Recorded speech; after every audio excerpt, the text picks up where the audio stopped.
Hello, hello, hello.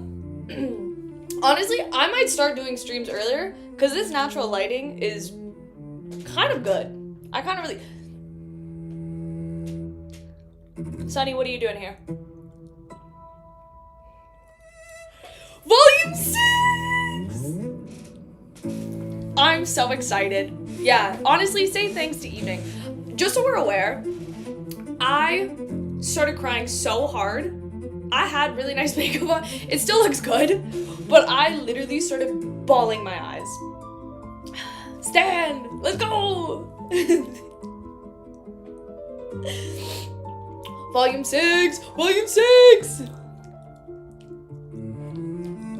Damn. Zen, just put me on the background. Just doom scroll and then have me yippee up in the background.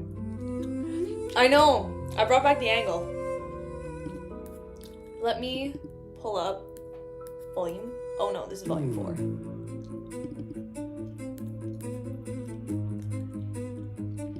Okay.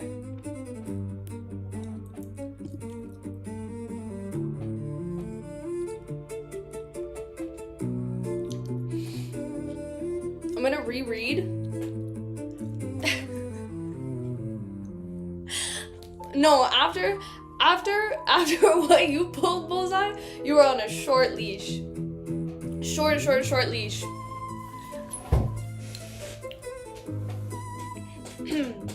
Okay. I'm going to reread the last little bit of volume 5. There was no author's notes, right? Yeah, your saving grace is that you ruined stream to give me money, so I can't be that mad. Okay, I'm gonna reread the last little bit of volume 5, and then we're gonna get into volume 6.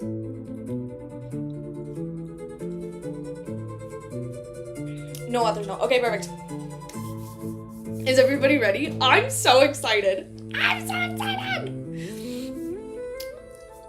Suddenly, Klein's body trembled. His voice came to a halt as he froze on the spot. In his line of sight, a figure had in the room. He was a young man of medium build, wearing a dark-colored jacket and trousers. He looked like a mixed-blood man with Lowen and Balam roots. This was the marionette that Klein had lost. Winner Eniu. Eniu smiled as he faced Klein's pair of eyes that could no longer move. Don't randomly leave your marionettes around. They can be tracked.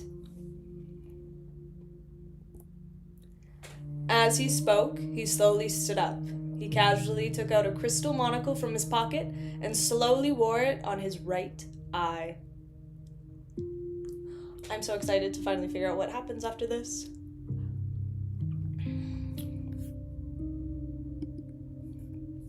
Okay. We are now on chapter... Oh, I didn't even change it. We are now on chapter 151.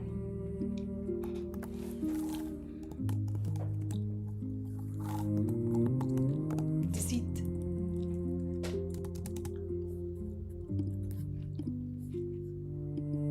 Okay. First kind of theory I have. Expectations. I'm expecting, because I'm going to read Louvre, God bless Louvre, sent over kind of the chapters to read. Depending on how these first 9 chapters go, we might do the second section. This will just be a long stream, who knows, because we're starting early.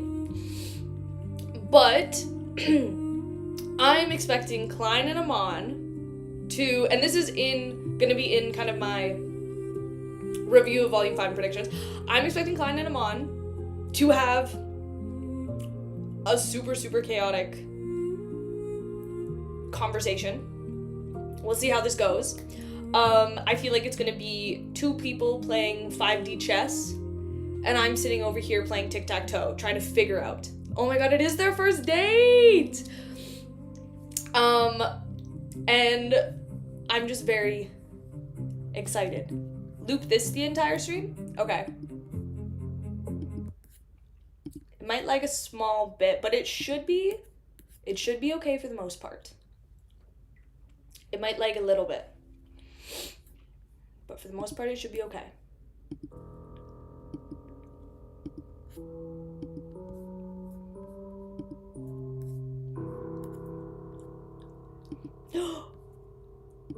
Oh my god.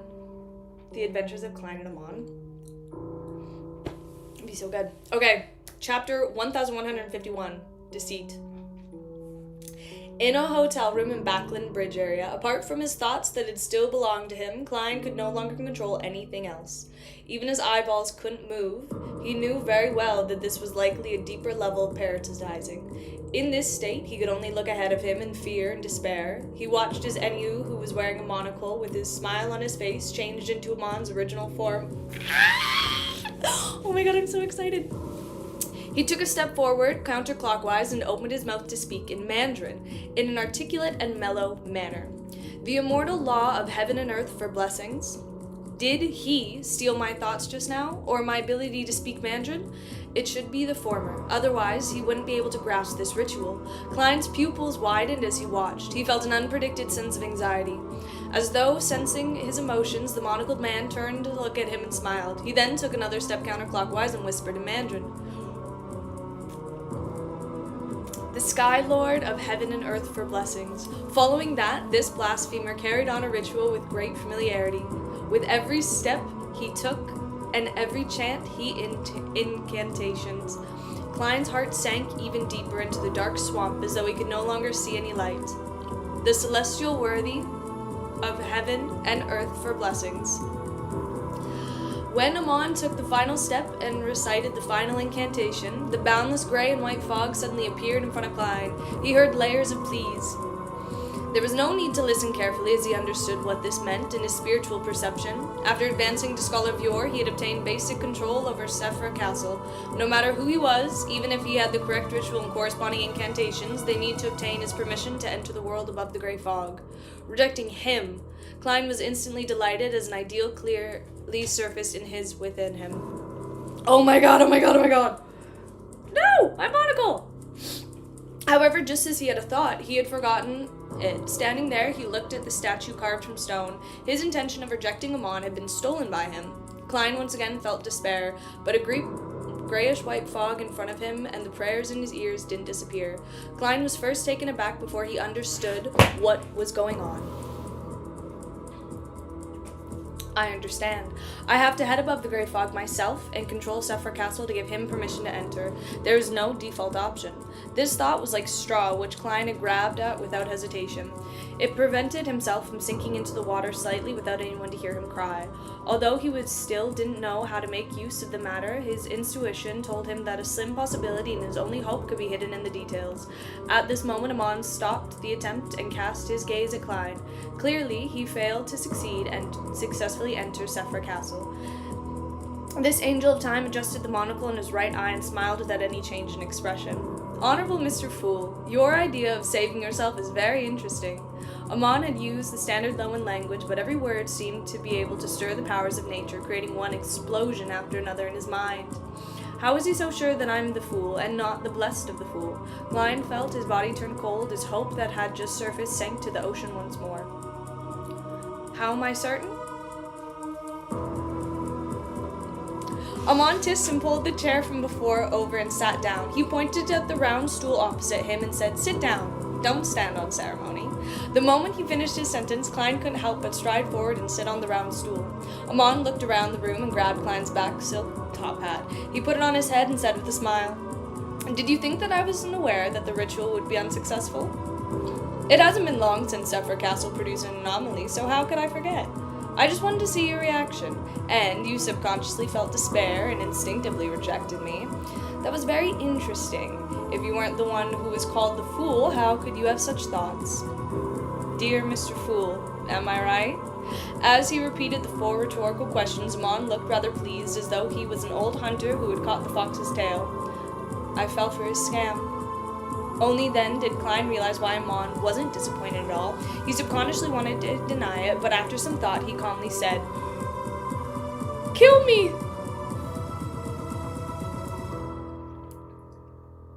Can I speak now? Klein tried to control his body, but was completely impossible. In the next second, he was prepared to recite the honorific name of Evernight Goddess, but his thoughts were immediately lost. The thin-faced blasphemer Amon pressed down on the right monocle and maintained his excitement state from before. So that you can be reborn in Sephra Castle. The more I talk to this fellow, the more mistakes I make. Klein shut his mouth tightly and didn't say another word. When Amon saw this, he shook his head with a smile. There's no need to be afraid. Actually, there's no bad blood between us. Sitting on the round stool like a doll, Klein was stunned for a moment, but he didn't respond. Amon leaned forward slightly and looked into his eyes before continuing with a smile. I'm only conflicted. The only conflict we have is regarding Sephra Castle. But do you really wish to shoulder that fate? Aren't you worried that the original owner of Sephra Castle will revive within you? This is something Klein was very concerned about, marking him for a loss of words. Amon pinched the crystal monocle. No, because I just went to... No! Amon pinched the crystal monocle and didn't urge him to answer. He smiled and said, if you give me Sephra Castle, all the problems will be resolved. That way, whether the original owner of Sephra Castle comes back to life or if the corresponding fate can be shouldered, the person who needs to worry is me, not you. Also, I'll be the one to take over the subsequent arrangements of my zealous brother, Dor, and little Zertal's pursuits and the benediction of Evernight. And you will be freed from all of this, and just stay as a Sequence 3. Why would I want to kill you? What's the point of killing a Sequence 3? Even if I want to revive the characteristics, it's still expendable. My prey will only be Pallas, little Zertal, and the Dor. The rest will purely depend on my mood. As for the organization that you established, I can also help you maintain. It's very fascinating and interesting. If you think this price isn't enough, then I can make you my blessed. Are you not pretending that the fool is the angel of time Amon in the City of Silver? This can turn into a reality in the time. I will lead them out of the forsaken land of the gods and see the light outside. When the time comes, you'll still have the chance to advance to Sequence 2 and become an angel. This is practically taking over all my worries and hardships. There are only benefits left. Klein, who didn't have a huge desire of becoming a true god and controlling Sephra Castle, heard his heart palpitate with excitement. If he hadn't known that Amon was the #1 master in deceit, he would have agreed on the spot. But in the end, he still said without any expression, kill me. Only this. That's the only thing you know how to say, Amon said without any sign of anger. He looked at Klein with piqued amusement. To him, this was a very interesting matter. It was completely understandable that he would encounter difficulties during the process. They only served to make success even more fulfilling and delightful. I'm just a heartless, broken record. By lampooning, Klein eased his depression and despair. Instead of answering, he asked, how do you know that the City of Silver thinks that you are the fool? He didn't dare to say that the City of Silver still suspects that the fool was the god that Amon believed in, afraid that he would provoke him. Of course, if Amon was the type of person who would lose his intelligence after being provoked, he definitely wouldn't have tried so. This was because he now suspected that after gaining initial control over Sephra Castle, he would be reborn above the Grey Fog after his death. Unfortunately, Amon wasn't the king of angels from the storm pathway, but the god of trickery, that gave even the true deities a headache in the fourth epoch. Amon laughed and said, do you think I only have 2 avatars in this city? Since you, the fool, and the hangman have interested, then I'm happy to quietly watch from the sidelines. The City of Silver is accommodating Amon's avatar. Who's the fellow who is parasitized? Yes, previously, the members of the Giant King's Court exploration team weren't parasitized. This is something that can be confirmed. As his mind tensed up, Klein felt that it was only natural. This was because Leonard had once told him that seeing one Amon meant that there were a bunch of Amons lurking around. It wouldn't just be a small handful. Without much thought, Klein tried hard to come up with an attempt to create an opportunity. You didn't rob me of my destiny directly because you can't handle it right now. Amon nodded frankly and said, yes, that's why I want to make a deal with you peacefully. But since you rejected my offer, I can only bring you to see my real body, to a sufficiently safe place, then your destiny will be taken away. When this happens, your ending will not be as good as I just said earlier. As he spoke, the black-haired, black-eyed man with the broad forehead and thin face slowly got up and walked towards the door. With that, Klein stood up and followed behind him like a puppet! Oh my god! Klein! As he reached out to the door, Amon seemed to recall a question. He pressed down on the crystal monocle and turned to look back at him. What's the fourth line of your scholar of your honorific name? In mysticism, every existence corresponding honorific name wasn't that strict. As long as one used the correct format and certain descriptions to narrow the scope and prevent any ambiguity, they could point towards the corresponding hidden existence. This was also why quite a number of heretics who knew anything about the mysticism could randomly make up honorific names while still receiving feedback. Of course, if it wasn't for the honorific name given by the hidden existence, there was no way of receiving feedback. Whether they existed, a connection or not, dependent on whether they existed, was interested in the supplicant. Previously, Amon had used his understanding of the Scholar of Yore and Garamond Sparrow and the powers of the Mortar Pathway Sequence 7 cryptologist to restore the full honorific name that could point accurately to Garamond Sparrow. However, he didn't attempt to pray to use the automatic response to establish a connection to lock onto Klein's location because his godhood intuition told him that there was a problem with the fourth sentence, dooming him to fail. The fourth line of Klein's honorific name flashed across his mind, but he had no intention of telling Amon. At that moment, Amon opened his mouth and read out his thoughts. Protector of backland magic and drama performers, this so-called angel of time and blasphemer fell silent for a few seconds after saying it out loud. Then he smiled very happily. After laughing, Amon adjusted his monocle in his right eye and said with a smile, "To be honest, this is all very interesting. Are you really not considering becoming my blessed?" Klein opened his mouth and gave a familiar answer. "Kill me." Oh my god! This volume is starting off so strong.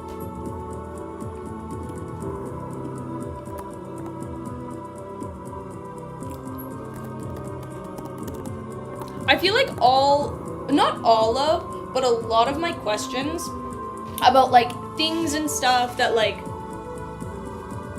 people would say, or, like, jokes that would be made, I feel like are gonna get answered in the next little bit, and I'm gonna understand a lot of them. Upon hearing Klein's reply, Amon smiled and shook his head. As he reached out to open the door, he casually asked, "How do you think I'm of such an honorific name? It needs to have a certain connection with myself, but also be able to avoid others from using the prayer's automatic response to lock me in. There aren't many such honorific names. Seeing that his identity had been exposed, there was no need for Klein to hide it any further. Furthermore, he hoped to use such a conversation to grasp the opportunity. At the same time, his mind raced and he began thinking about how to save himself. I've been deeply parasitized. If I have any thoughts that aren't beneficial to Amon, it will easily sense and detect it by him. Today is Saturday, and it's almost Monday again. If the fools... No. Because do we actually not get tarot gatherings? Does Amon kidnap Klein?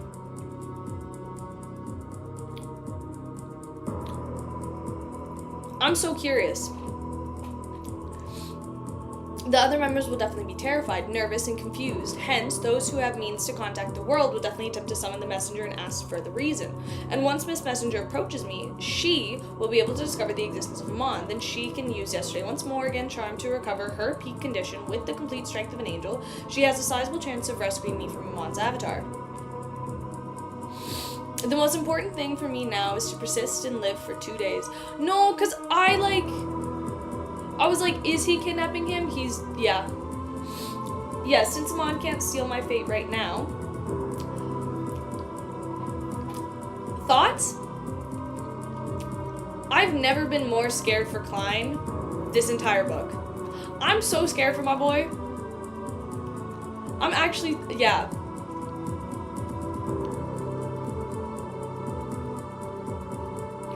I'm so scared. I'm shaking. I'm so scared. Yes, since Amon can't steal my fate right now, why did he try to trade peacefully? Even if I agreed to it, he wouldn't dare to let me go above the Great Fog to grant him permission. That would mean that I'm free from his control and able to Sephra Castle to effectively purify and make a counterattack against the parasite. Oh my god, I don't like this. Is the agreement itself a switch and there's no need to follow up on it? Amon deliberately didn't mention this. As expected, it was a scam. Shocking. Having grasped the silver hope, Klein decided to stall for time as long as possible for the next few days. The folks of Amon was still on the honorific name that no human and angel could think of. As he walked out of the room, he scratched his chin and said, "Have you provided any protection to backland magic and drama performers?" "I protected a trick master before. Having made plans, Klein was much more cooperative than before." He answered simply, "I am a magician myself. I've performed many times in backland." The monocle Amon nodded. "Barely counts." Oh my god, no. Then he walked out of the hotel room, went down the stairs to the street. Like a servant, he followed behind without any abnormalities. Looking to his left and right, Amon pinched the monocle and sighed with a smile. How regretful. "What's there to regret?" Klein asked in puzzlement. "I've already been caught by you. What else do you have to regret?" Amon pressed down on his silk-top hat and maintained his smile. "You can't make a guess? If you can guess correctly, I'll give you a better ending." Klein didn't believe in his promises at all. In order to not be tricked into revealing more secrets, he shook his head and said, "I can't guess." "How boring," Amon said simply. He clenched his right hand in his fist and tightly tapped on his monocle. From the pedestrians, the trees by the side of the street, the sparrow on the rooftop and the rats in the muddy corner, and all kinds of living creatures in the air, illusory worms-like figures flew out, returning to Amon's like stars. The son of the god's status initially rose to the level of an angel. As for Klein, he raised his left hand, and the human skin glove suddenly turned transparent. This was the activation process of traveling. At that moment, the only thing on him... Oh, dude, let's go! The only thing on him which was real was creeping hunger. The rest of him was made by using the powers of a faceless, as well as the glove using flesh and the blood as the materials. Seeing that traveling was about to begin, Klein was taken aback as he blurted out, "Why didn't you teleport in the room?" He had expected Amon to leave Backland with him. After all, this was a very place where even a king of angels had to be wary of. However, he could understand why he would open the door, go downstairs, and leave the hotel in such an ordinary fashion. The eye behind the monocle swept across Klein as the corners of Amon's mouth slowly curled up. "I've already answered you. What a pity that you didn't seek help from Palaz." This angel of time had an obvious smile on his face, and there was no emotion in his black eyes. It made Klein shudder. "He's certain that I have some connection with Palaz Zorast. Is it because of what happened last time?" "No, stop it." Klein attempted to cognate, trying his best to control himself from thinking too much, so as to prevent his thoughts from being stolen by Amon. Amon glanced and panicking passers-by on the street in an impassive manner before looking up at the gray sky and saying, "I can only wait for the next opportunity. The most important thing now is to bring you to the place." As they spoke, both of them turned transparent as if some time and vanished from the hotel entrance. None of the people who came over felt anything amiss. After passing through countless indescribable spirit world creatures and overlapping layers of different saturated colors, Klein and Amon appeared above the sea. Beneath their feet was a huge fissure. The blue seawater had been cut off as they plummeted deep into the bottomless darkness like a waterfall without ever filling it. This was the entrance to the ruins of the Battle of the Gods.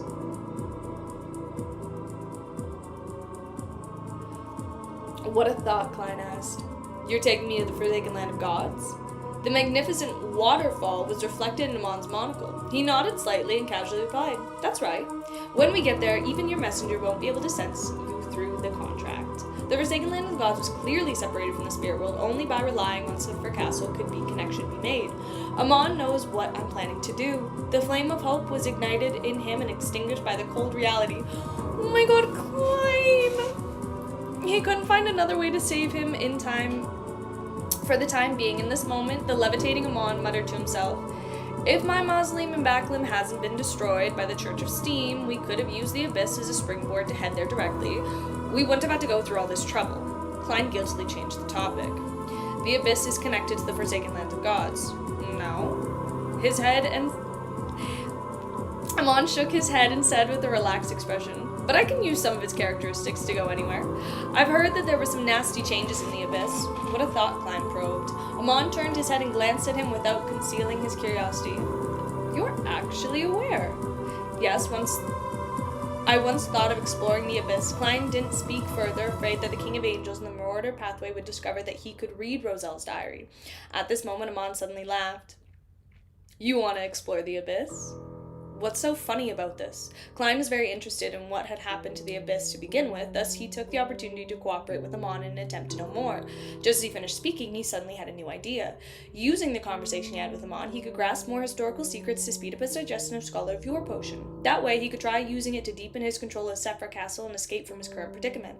This thought flashed through his mind. This is literally the Hall of Truth all over again. Klein needs to take a page out of my book and not use his brain. Not think, not use his brain, just... As quickly restrained himself from stop thinking about such matters. In regards to the question, Amon chuckled and said, "Your visiting of the Abyss is like offering yourself as a beautiful package gift to someone who wants it." Dark side of the universe? Klein was first alarmed before he made a guess. Amon nodded. He was originally the only surviving ancient god, the devil monarch for Buddha. Now, without finishing his sentence, Amon leaped and jumped into a huge illusory rift in the strong winds. With that, Klein lost his support of the wind and fell straight down. After an unknown period of time, the water that resembled a floating surged upwards rapidly, throwing him and Amon to the other side of this severed face. Just as he entered the ruins of the Battle of the Gods, Klein was hit with a bright sunlight. He suddenly heard a series of intense and crazy ravings. It was like a thin needle that pierced through the eardrums and stabbed into his brain, filling every thought with immense pain. As for the worms of spirit that formed his mystical creature form, they gradually changed, as though they were about to give birth to a degenerate consciousness that didn't belong to him. The true creator's ravings. With regards to this, Klein could barely withstand it, but it was difficult for him to hold on for too long. There was no way for him to go too far in the ruins of the Battle of the Gods. At this moment, he saw the monocle in Amon's right eye absorb all the light around him. It became unusually bright and white. Then a thick darkness ruled the sky. Amon directly... What? Amon directly stole the day from the ruins of the Battle of the Gods? In the darkness, the Angel of Time's avatar brought Klein to an island and made him sleep against a stone pillar. Soon Klein arrived in a hazy dream world. He saw the projection of the Giant King's court, which was filled with epic feeling opposite of the black cloister in the cliff. Amon, wearing a black silk top hat and crystal monocle, appeared beside him with a relaxed smile. He pointed at the projection of the Giant King's court that was frozen in the sunset. This is the entrance to the Forsaken Land of the Gods. After some thought, Klein raised his doubts. Don't you need to enter a dream at a specific location to open the entrance? He couldn't help but feel a glimmer of hope again. He thought that this would be great if Amon wasted a week or two of his time in the ruins of the Battle of the Gods. That's right. Amon didn't deny what Klein had said. He casually said, "If you wish to open the entrance, you have to travel on ship at the core of the ruins' waters. This might take more than a month, and you will experience many dangers that you're currently unable to withstand. As for me, I don't have to." Is it because you're the son of the creator? Klein guessed in deliberation. No. Amon had his hands in his pockets and he turned to walk to the black cloister entrance. In chaotic places like this, order is in shambles, and the laws governing them have to be muted. There are too many things that can be explored. As this Angel of Time walked, he turned to look at Klein. The Marauder Pathway Sequence 0 has a very abstract name.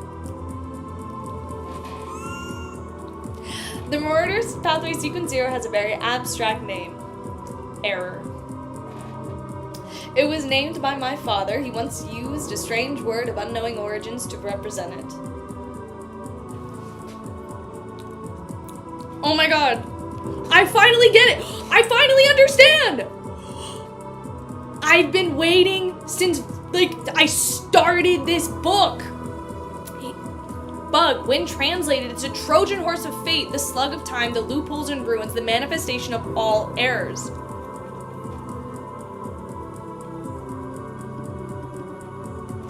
Oh my god. Oh my god. Okay.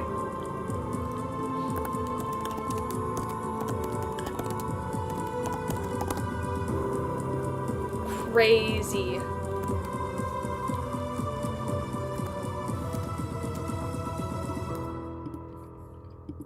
Bro, okay, here's the thing. I think Amon has been with us this entire time, because since I started doing this, the amount of errors and bugs I've gotten on not just my computer, but my literal life.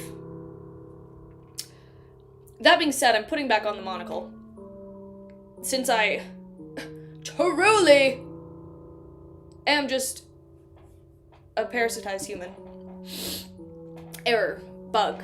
Is this the end of the Marauder pathway? As he came to the realization, Klein also confirmed one thing. That was the ancient sun god, the city of Silver's creator. Amon's father really did come from Earth.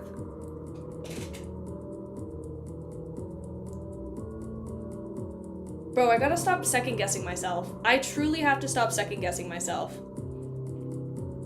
Okay.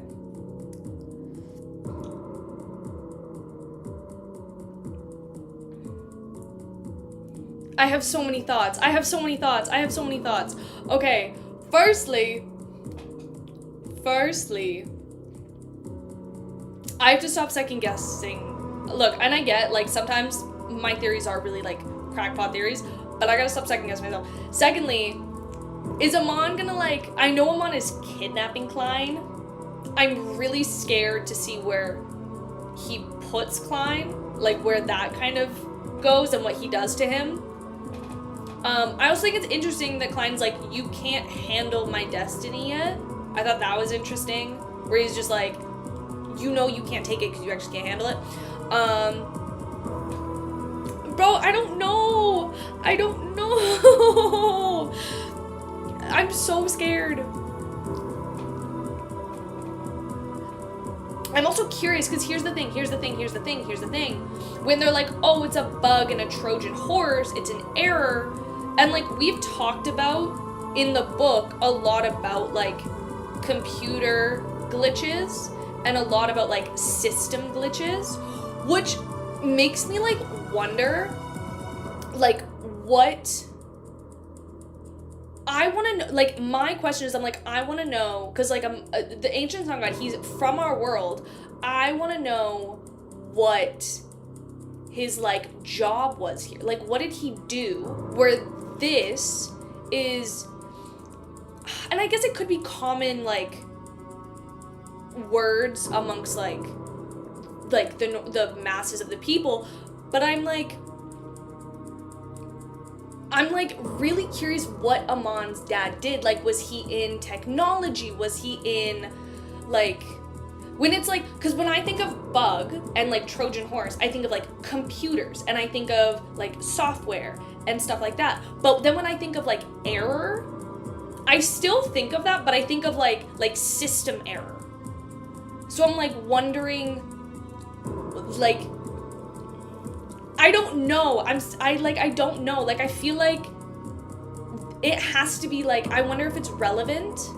Because then I'm also trying to think of, like, the spectator pathway. Because there's a reason why it was the spectator pathway, and then also the error pathway, like, why it was both of those, and, like, what correlation both of those have to be with it. So that's what I'm curious about. Yeah, I don't know. So that's where I'm at right now. Is this the essence of the Marauder pathway? As he came to the realization, Klein also confirmed one thing. That was the ancient sun god, the city of Silver's creator. Amon's father really did come to Earth. The world that Amon said was standard English. Fellow Earthling, your two children have already caused me so much pain. If only there were like Bernadette. As he lampooned inwardly, he asked curiously, you want to use this dream world's loophole? Klein controlled himself and didn't use the term bug to describe it, lest it would arouse suspicion in Amon due to his overly ordinary fluency when speaking the word. He would then reveal a trump card for no reason. Faced with the King of Angels, who could steal his thoughts and deeply parasitize him, he had few trump cards to begin with. He had to make good use of every single one of them. Who knew when they might end up being affected? At that moment, Amon had really already walked out of the Black Cloister. He had one hand in his pocket, and without doing anything, the heavy door opened automatically as though it was welcoming to the arrival of the distinguished guest. You can think of it that way, but in fact, it's a little more complicated than that. Amon didn't show the might of a blasphemer at all as he casually answered Klein's questions. This dream world doesn't have any errors, or rather loopholes. It's just that due to the clashing of remnant divine powers, some places appear more chaotic, and I can use this chaos to create a loophole.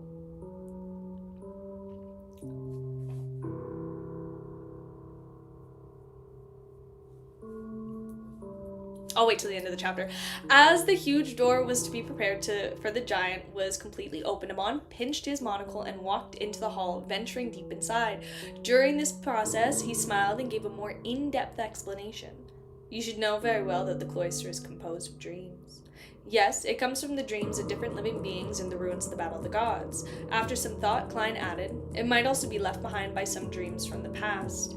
At that moment, the man and the angel walked on the winding black staircase. The light from the dusk shone through the stained glass from high above, bringing with it a feeling of burning holiness. Amon touched the human skin engraving on the railings and smiled as he took in the surroundings. Generally speaking, the area you enter this dream world is where you end up waking up, regardless if you're the dreams of the living beings or the other seas. Unable to nod, Klein could only express his opinion with words. That's right. And after I create a loophole, I can wake up in the corresponding location by entering other dreams. Clearly, this cloister is much smaller than the sea ruins outside. The structure is even narrower. Perhaps we can reach our destination in a few minutes. There was a hint of joy in Amon's tone. To him, creating the exploiting loopholes was a joyous matter.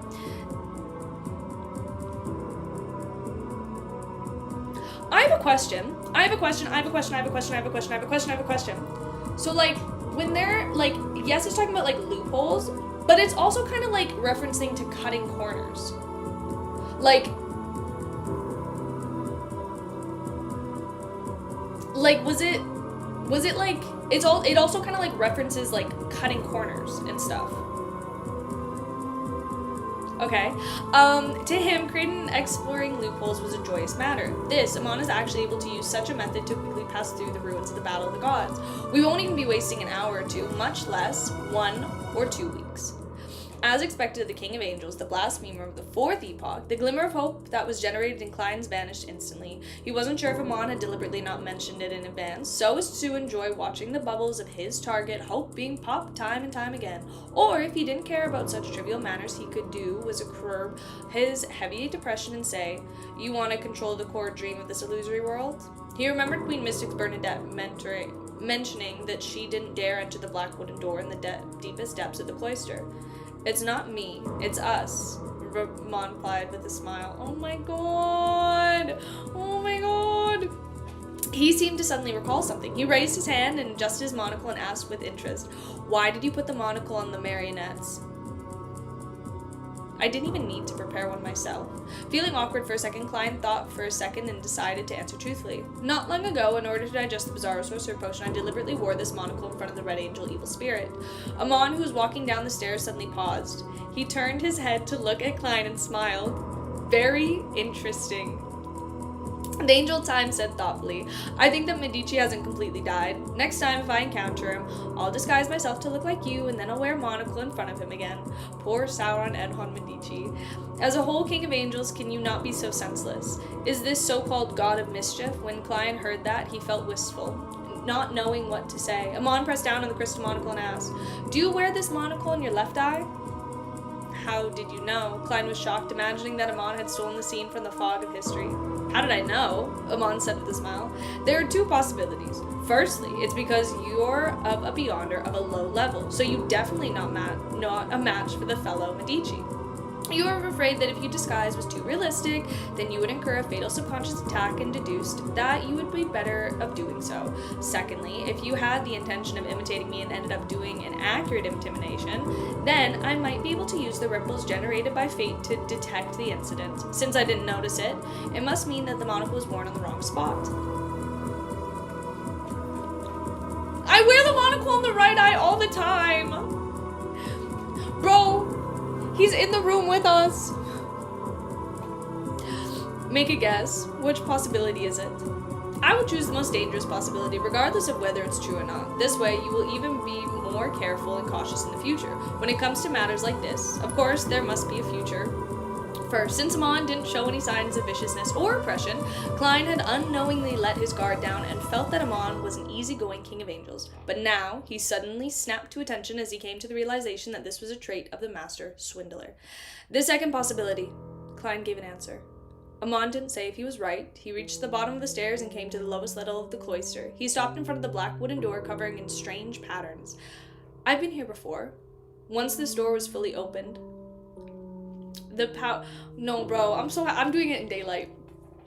The power inside will shatter the dream world in its entirety. Klein said as he attempted to extract more historical secrets from Amon. Amon reached out for the handle, and his thin face impassive, he said, "This is my father's final dream.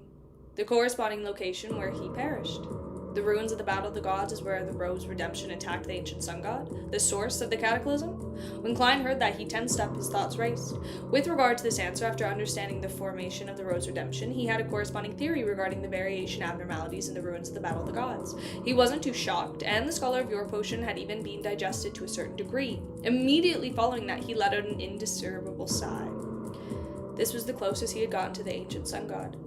Previously, when he saw it through dream divination, they were separated by a distinct stretch of both space and time.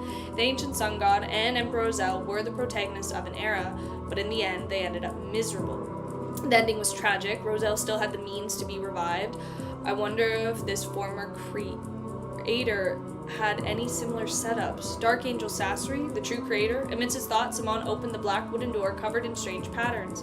There was a sea inside, and the blinding sunlight shot straight at it. There seemed to be rich gold color hidden in the waves. Klein didn't understand what the thick gold represented previously, but now he had a preliminary idea. It was the blood of the ancient sun god. Before he died, he was affected by the power of the Evernight and fell into a dream. He dreamed of his body being torn apart, stained the sea with blood. As the black wooden door opened, an unimaginable aura emanated out, causing the entire cloister to violently shake, as though it had encountered an earthquake that could destroy this world. Amidst the dust and collapsed stone bricks, the two of them entered the golden sea through the wooden door. Following that, he felt his spiritual body melt as his psyche evaporated. In seconds, he would become fertilizer for the dream. At this moment, bright and pure white light shone out from Amon's crystal monocle, instantly shattering the dream world. He returned to the day he had stolen the ruins of the Battle of the Gods, allowing this place to turn from night to day. At the same time, his and Klein's figures turned somewhat transparent. Then they appeared in mid-air above the sea that was dyed golden. The temperature here was higher than the Klein imagined, but it wasn't as dangerous as the dream. Or rather, the sea in the core region of the ruins of the Battle of the Gods was separated into safety zones due to various clashes of divine power. As long as one didn't blindly explore the area, then there wouldn't be too much of a problem. In his second, Amon's monocle drew in the light from his surroundings, making himself appear bright. Day was stolen, and night had fallen once again. After the two landed on the island in the safe zone, they once again entered the dream world. This time, they appeared outside the black wooden door covered in strange patterns. Amon adjusted his monocle, which he wore on his right eye, and pulled it to his left hand, sealing the distance between the entrance and the cloister. Both of them took a step forward at the same time, leaving the cloister and arriving at the edge of the cliff. Opposite them was the projection of the Giant King's court that was frozen in dusk. Klein originally thought that Amon would follow procedure and chant the corresponding honorific name, but to his surprise, he only raised his right hand and snapped his fingers. The cloud that separated the two mountains instantly boiled as they parted to the left and right, revealing an invisible dark rift at the bottom. The projection of the Giant King's court on the opposite side suddenly sucked all the rays of light from the sunset over, letting them surge forward and fill up the deep cracks. Hence, in between the two mountains, the orange-red light road appeared into the clouds. "Let's go." Amon gave a low laugh as he leaped down the cliff. In the fluttering of his clothes, he landed on the passage formed by dusk. Unable to resist, Klein could only follow and jump down the cliff. Oh my god.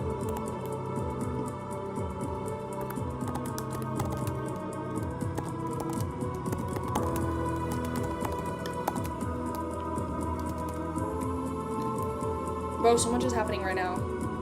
I don't know how to feel. I don't know how to feel.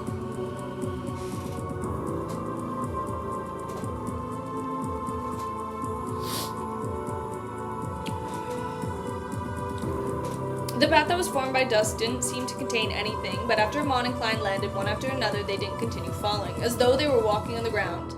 This time, Amon didn't steal the distance, instead he brought it. Klein along as they approached the majestic projection of the Giant King's court. From time to time, he would observe and admire the beautiful scenery. Walking above the sea of clouds, they walked along the sunset bridge and the legendary palace in the distance. It was supposed to be joyful and refreshing matter, but Klein felt as though he was walking to the abyss, doing so one step at a time. The more he struggled, the deeper he fell. Once he entered the forsaken land of gods, many things that he had relied on would be useless. Before long, Amon and Klein arrived at the projection of the Giant King's court and stood in front of the tallest building. On one side of the building was a steeple, and on the other side was a spire. The main door was far more than 10 meters tall, with it being mainly a grayish-blue color. It was covered with symbols, labels, and patterns. It was where the Giant King lived, places where Dark Angel Sasri slept. Klein glanced at the pitch-black hole to the left of the door, roughly determining that the door in the dream didn't need a key to open, otherwise the true creator's believers wouldn't have been able to pass through. After all, the actual key back then was Vice Admiral Iceberg's collection room. I will let you know. Next, we'll be able to enter the Forsaken Land of Gods once this door is open. However, we'll definitely attract the attention of others by doing so. Amon chortled and took a few steps diagonally to the edge of the door. We won't open the door, but instead directly head over. Okay. As he spoke, the Angel of Time raised his hand to adjust his monocle. The dark blue color appeared in the corner of the grayish-blue door, and it was an illusory door without any sense of being corporeal. The door opening power of the apprentice is very low-level ability, but it's perfect when used here. Amon lowered his right hand and introduced in satisfaction. Taking 2 steps, he passed through the illusory door. There's no useless Beyonder powers, only useless Beyonders. Oh. If I directly push open the door, I'll draw the attention of others. But from who? The true creator? His holy residence? His divine kingdom should be somewhere in the Forsaken Land of Gods. If I can lure him over and let him clash with Amon, I might be able to find a chance to escape. Without any ability to control himself, Klein followed behind Amon without leaving much of a gap, stepping into the blurry dark blue door.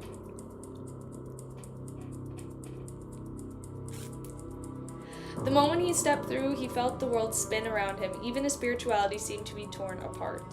After the abnormality disappeared and his condition was restored, he realized that he was on the bench and was soaked in the glow of the sunset. The sand and the stones were all black in color. Deep blue waves surged over from afar as they crashed onto the coast, one wave after another. But they didn't produce any sounds like they should have. They were quiet, like a grand illusion. Oh my god, the sea of an illusion. Coming in would probably result in one appearing here, but it's not necessarily the case for leaving. According to the principles of reciprocity, if one wants to leave, they can only open the residence of the Giant King, where Dark Angel Sasri is in deep sleep. With a sudden realization, Klein turned his head and looked in one direction. It was a mountain bathed in dusk. On it were countless palaces, towers, and many majestic city walls. This was the legendary Giant King's court. Even if the city of silver could find a path that leads to the beach, it would be meaningless. From the corners of his eyes, oh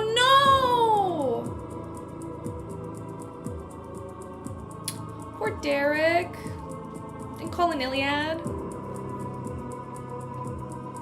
He wore a black crystal. From the corner of his eye, he saw Amon had changed his image. He wore a black classical robe and pointed hat of the same color. He changed from being a gentleman from the present era to an ancient mage that originated from the 4th and even 3rd epoch. With that thought, Klein continued looking at the Giant King's court, which wasn't too far away. He casually said, "Dark Angel Sasri is sleeping in the palace of the Giant King." Amon stood to his side as he looked at the same direction and said without changing expression, "I know. I've entered the Giant King's court and even visited the graves of Armir's parents." As expected, one of Klein's guesses was finally confirmed. He deliberately said, "What answers are you searching for?" "You can make a guess." Amon continued looking at the Giant King's court and laughed.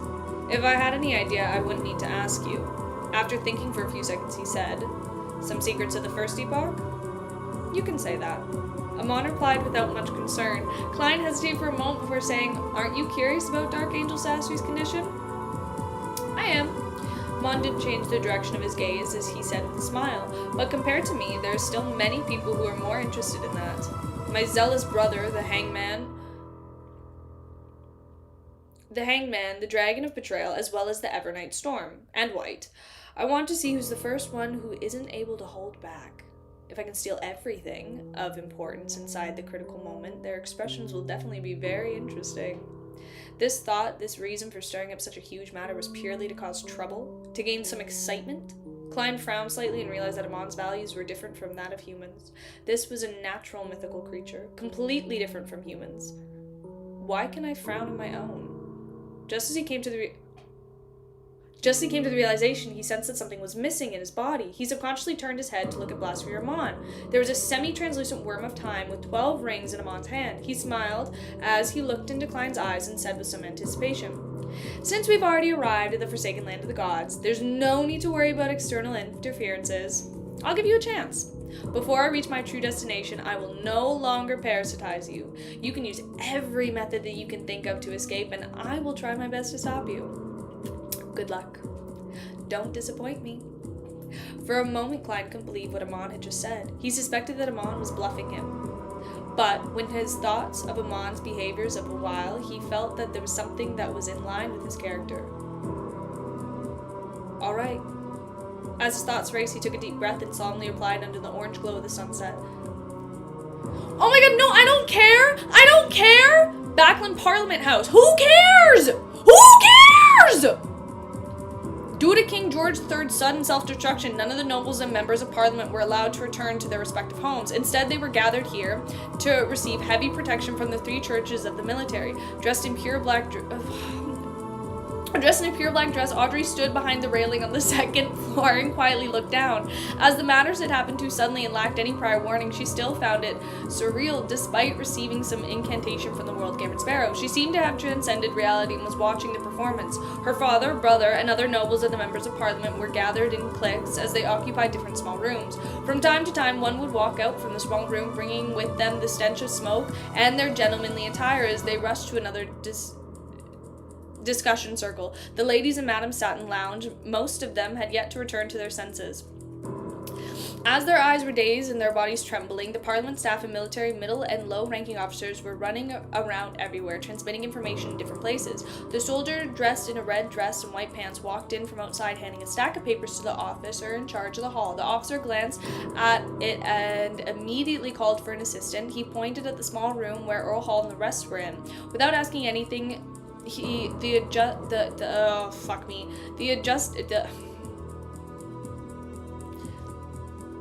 adjutant took the documents and ran towards his destination. All of this happened in a very quick environment. Only the sounds of footsteps and faint whispers echoed in the air. It was as if the huge oil painting drowned on the canvas was real world. The gorgeous decorations, dark colors, dim lights, and their expressions on everyone's faces created an extremely heavy atmosphere.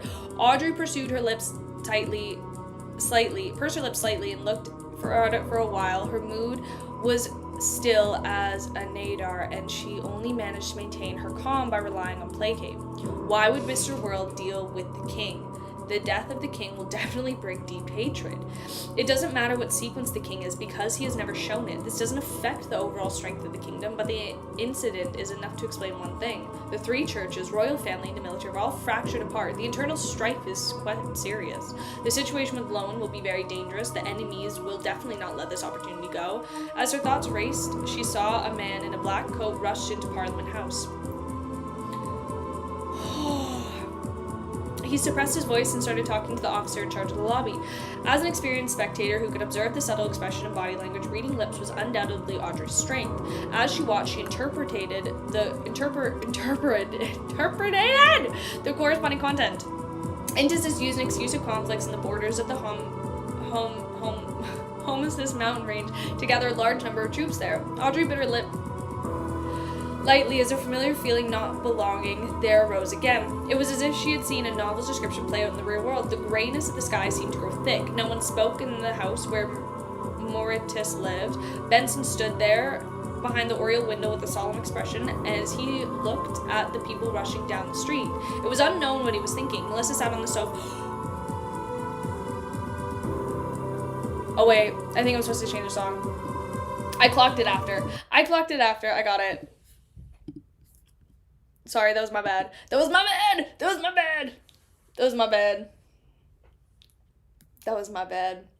Sorry. Oh my god, but who fucking cares about any of this? Go back to Amon and Klein. I don't want to do this.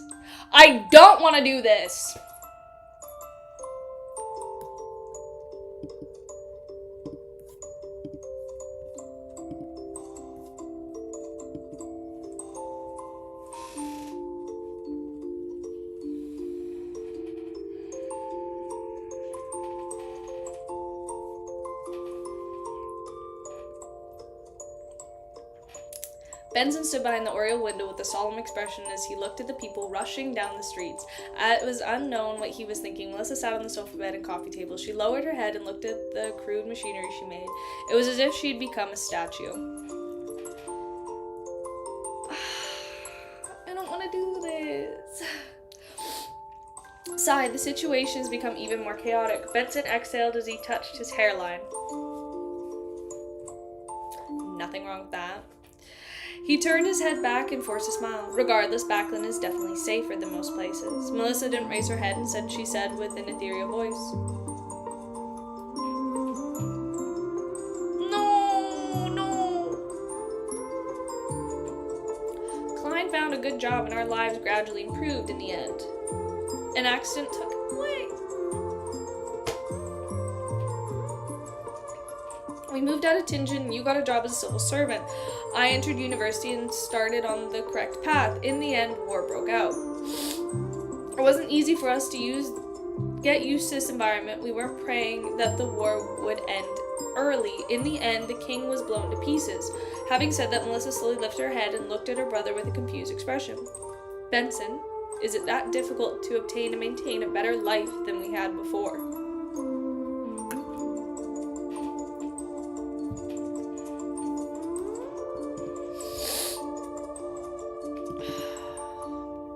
Song.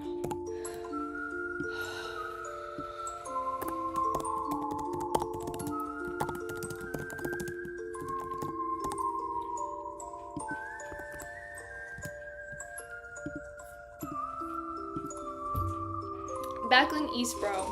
Forrest, who had just returned to the land of ice and snow, was wrapped in thick layers of clothing. She looked at the burned charcoal stove in front of her as she had fallen into a terrible environment again.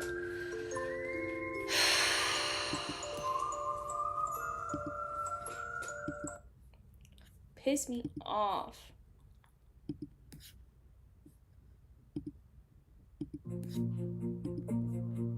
There you go. I'll just deal with I already have all the songs up, so I'll just deal with the music room next time. Just because I don't want to deal with it right now, to be super honest with you. But thank you. She looked at the burning charcoal stove in front of her. She had fallen into a terrible environment again. She couldn't help but to shiver a few times. George III is already dead. The things that happened before will definitely come in the end. Perhaps we can move out of this place and head to Northborough or Hillstonborough. Oh my god, okay, it's fine, Kami. I'm gonna kill you.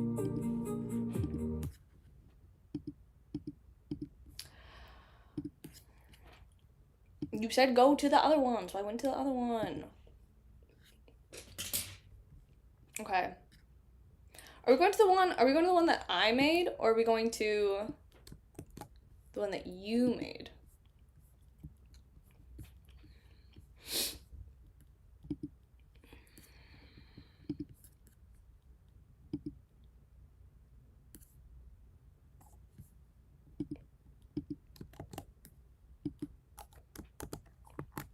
Pause for intermission. There you go. I just went to the one that I made most recently. There you go. I'll wait. Okay, thoughts and theories while I wait for Kami to play the music. I am so curious. Cause here's the thing. No, cause here's what I'm scared of. Cause Klein and Amon are about to fight, obviously. I think Klein's gonna give it his all. Like, he's gonna be like, yes, fight, use everything he has. And I think Amon's just gonna beat the shit out of him. Like, I actually think he's gonna, like, dog walk him around the park. I'm so scared. No, like, I think it's gonna be one of those fights where, like, you know one of those fights where you're just, like, watching and you're just, like, and you just, like, have to turn away because you're like, I actually can't watch this. Like, this is just really hard to watch. And I'm really scared that that's what it's gonna be. And he's just gonna, like, be trying. He's gonna go, because it's gonna be Klein. Klein's, like, gonna give it his all. He's gonna, like, come up with ideas. He's gonna have things. And Amon's just gonna, like, literally, like a cat playing with a mouse. No! Oh my god, Klein has no prep time! Oh my god, I'm so scared for him! No, I'm so scared. No prep time. No bitches. No, like, trinkets. Nothing. No will to live at this point. Oh my god. No, I'm so scared. Oh, my baby. Klein. Forrest, who had just returned from the land of ice and snow, was wrapped in thick layers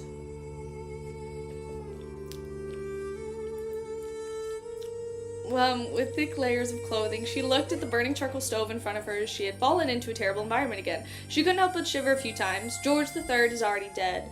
The things that happened before will definitely come to an end. Perhaps we can move out of this place and head to Northborough or Helstonborough.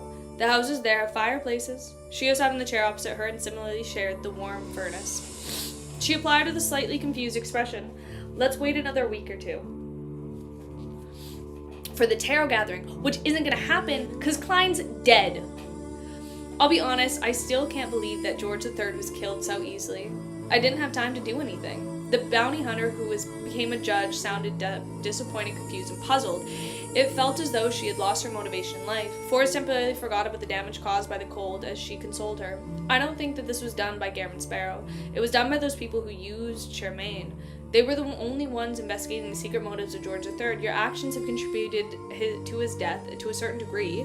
It's as if you had exacted your revenge in an indirect manner. There shouldn't be any more surveillance or suppressive measures placed against your family. You can try to start a new life. If you have the chance, you might be able to use proper channels to make an appeal for your father. Upon hearing the last few sentences, Shio raised her head. Yes, the situation is getting more and more chaotic now. I'm worried that they'll be affected by the war. Forrest, do you think it's safer to be in Backland or be in an ordinary city that isn't near the borders? Forrest thought for a few seconds and shook her head calmly. I don't know. She added, I plan to ask Mr. World. Don't know what to tell ya. He might have a better grasp of the overall situation. Do you still remember? He warned us beforehand that something would happen with George III and to avoid approaching him. In addition, Forrest also wanted to ask where the next stop of her travels would be so that she could make preparations early. Yes, Shio nodded. Forrest flipped through the newspapers she supported with her knees. Forrest flipped through the newspaper she supported with her knees and drank the coffee she had left. In 2 days. Then she slowly got up and extended the room and sighed. She prayed to Mr. Fool in a low voice, asking him to pass her questions to the world Gammon Sparrow. In the Forsaken Land of Gods, near the Giant King's Court, without being Flip it back, flip it back, flip it back, we're back, flip it back.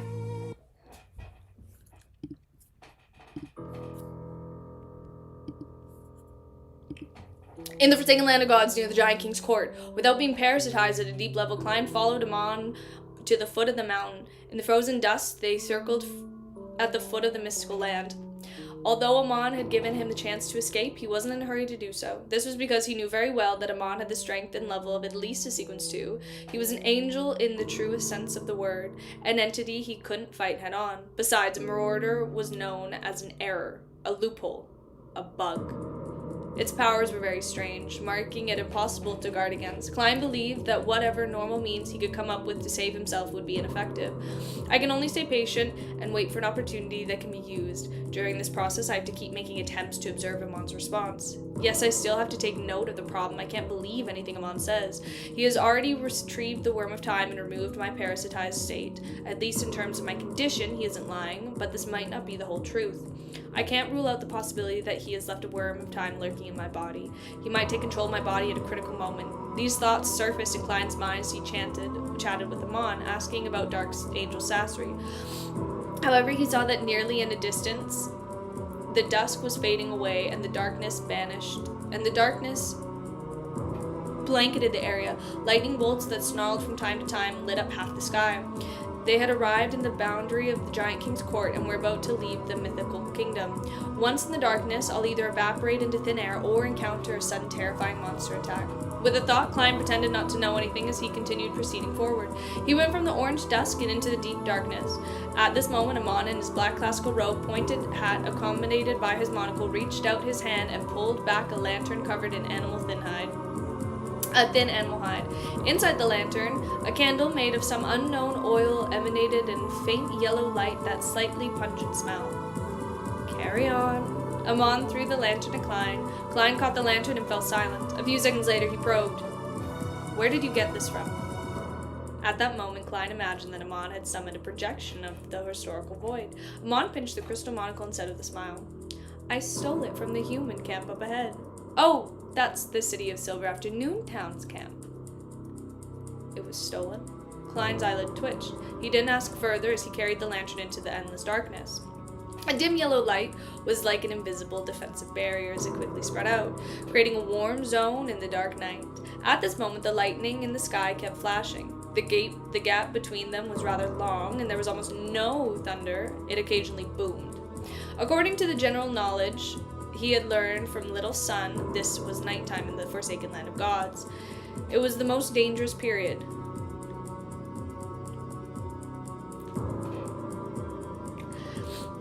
As he proceeded forward, he first used faceless powers which had undergone a qualitative change. Together with creeping hunger, he adjusted his eye structure and adapted to this special environment. Following that, he used his spiritual perception to survey the surroundings. He felt that in the darkness there were many eyes staring at him, with creatures of indescribable shapes hidden.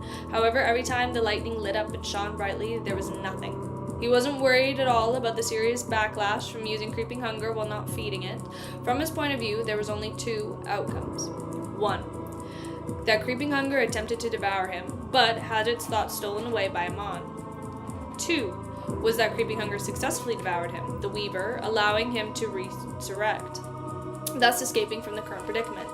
The latter was something he was looking forward to, while the former didn't offer any losses, other than leaving creeping hunger somewhat perplexed. After proceeding forward for a while, he saw the City of Silver's afternoon town camp that was built using the abandoned building. Beyond those borders and walls, there were formed by stone pillars. A bonfire quietly burned and illuminated most of the area inside, making them completely different from the outside world. The members of the City of Silver's exploration team were either patrolling or watching the area under the light's illumination and prevented any accidents. One of them was Don Paladin, who was nearly 2.3 meters tall.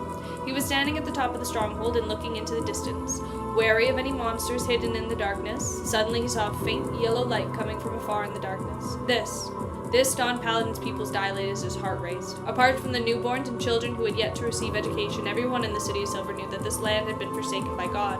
No one else would use fire in the darkness to create light. Even monsters who were good at controlling flames would be hidden in the dark environment before they attacked. As for the other humans, all the cities that the City of Silver had discovered to date had already been destroyed and turned to ruins. There was no survivors. The only outsider they had ever seen to date was a strange little boy named Jack. And at this moment, a flame appeared in the depths of the darkness, one that was constantly moving. What does this mean? The Don Paladin who was standing in the stronghold couldn't think of anything at the moment. He could only feel his body trembling slightly. A dim yellow light slowly approached from afar. It passed by the campsite and headed beyond Afternoon Town. Vaguely, the Don Paladin saw two silhouettes and belonged to humans. They walked deep into the darkness, and their silhouettes were strangely illuminated by the light. Holding what looked like a lantern, they slowly left the camp and disappeared into the endless darkness. At some point, the Don Paladin was already holding his breath until the faint yellow light was completely gone. There are other humans? No, there can't be other humans.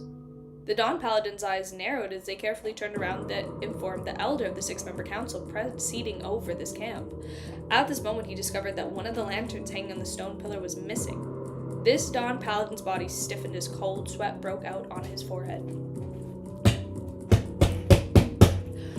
As he walked away from Afternoon Town, Klein endured the stares of numerous pairs of eyes in the depths of the darkness. Oh my god, oh my god, oh my god. Okay, he secretly made use of the powers in the Scholar of Yore as well as the connection. No! Don't you dare! Don't you dare! Don't you dare! I saw the face. Don't you dare! Oh, you dare, no! As well as a connection to the Sephra castle to sense the white fog that was interwoven through history. He had succeeded. It's reminded that the Forsaken Land of God wasn't isolated from Sephra Castle. The holy residence of the true creator, or even the divine kingdom, is located in a piece of land. If I were to trigger Sephra Castle and create an anomaly, could it cause him to cast his gaze over and clash with Amon? He is a true god. I don't have to exaggerate hopes in escaping the chaos, but I can seize the opportunity to commit suicide when he is dealing with Amon.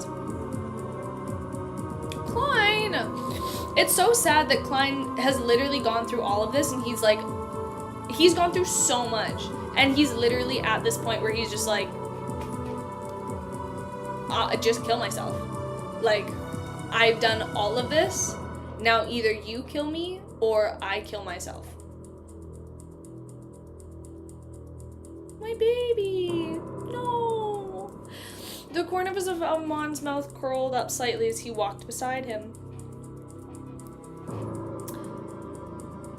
The hangman has no interest. I know, but it's like, it's still sad that he's just at that point where he's just like so stuck that he's like, literally, I'm either dying or I'm dying.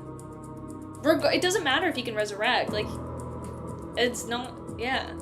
No interest in Sephra. The hangman has no interest in Sephra Castle. Of course, his rationality might not be constant.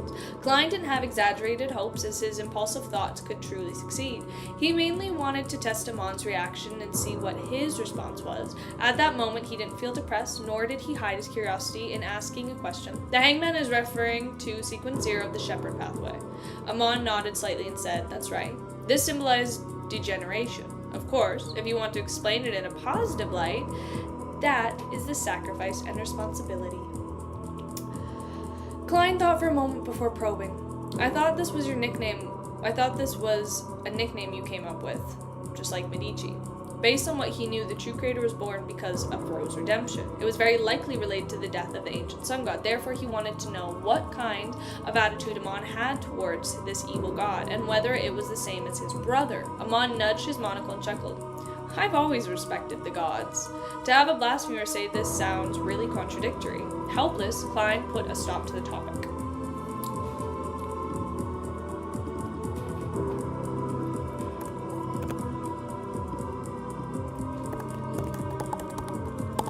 I don't understand.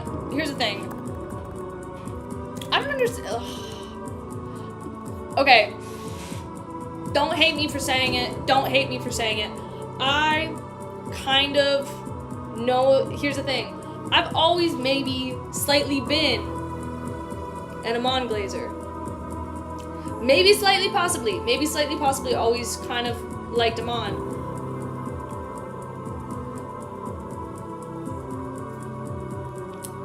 He's pretty entertaining. You know?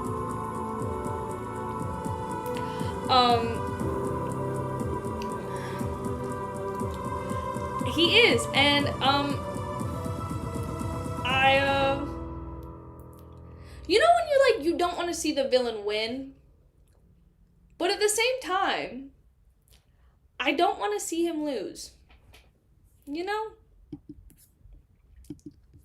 Is that good? I don't know. It's something.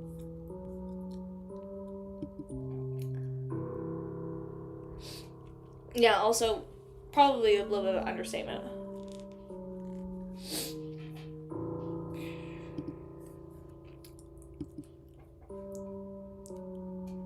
We don't need to bring up Dio. No, dude, fuck Griffith. Fuck Griffith. Most of the areas in the Forsaken Land of Gods didn't have paths that would once consider normal, but it wasn't that difficult to walk through them. This was because a large swath of the lands were barren.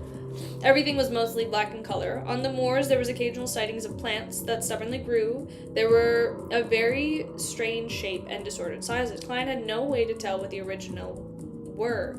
Around them, in the areas of the lantern couldn't illuminate, the darkness seemed to have a life of its own. It seemed to move silently, as though it wanted to devour everything that it could blink it.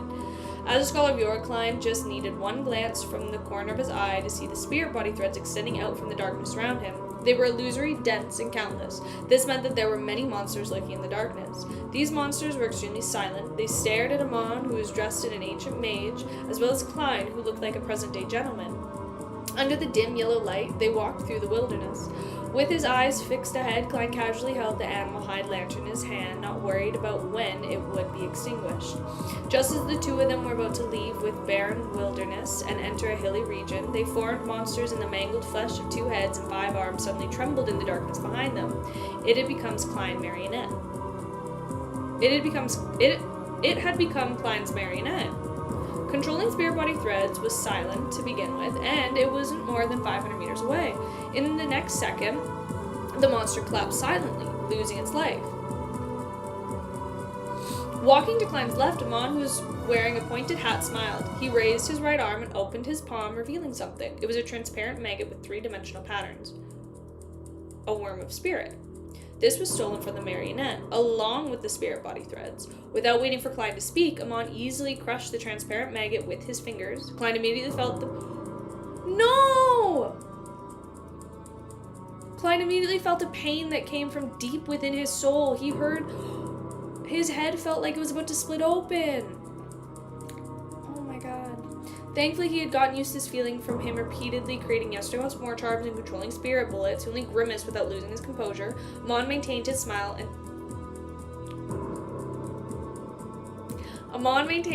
and threw down his palm. You're too reserved. You can be more daring. He hadn't recovered from the pain. Klein raised his hand to rub his temples, feeling exhausted. Every worm of spirit was calling for him to rest. As he was being chased by Zeratul, the spirituality that he had borrowed from his past self had been mostly expended. There was still the continuous traveling after that. By using Angel's Embrace to remove traces, he was already nearing his limit. Oh my god, no. And then they have to fight? He has to fight after this? After his return to safety, he had planned on going above the Great Fog to check on his surroundings before entering deep sleep and replenish his energy. Alas, he ended up suffering an ambush from Amon, which resulted in him being parasitized. He had been tormented all the way to the Forsaken Land of the Gods. If he wasn't in a perilous situation, he might have fainted or shown signs of losing control. I need to rest now. Klein put down his right hand and said frankly. He believed that Amon would satisfy his request because the more he failed at escaping, despite trying his best, the more he could satisfy the god of mischief's desire for entertainment.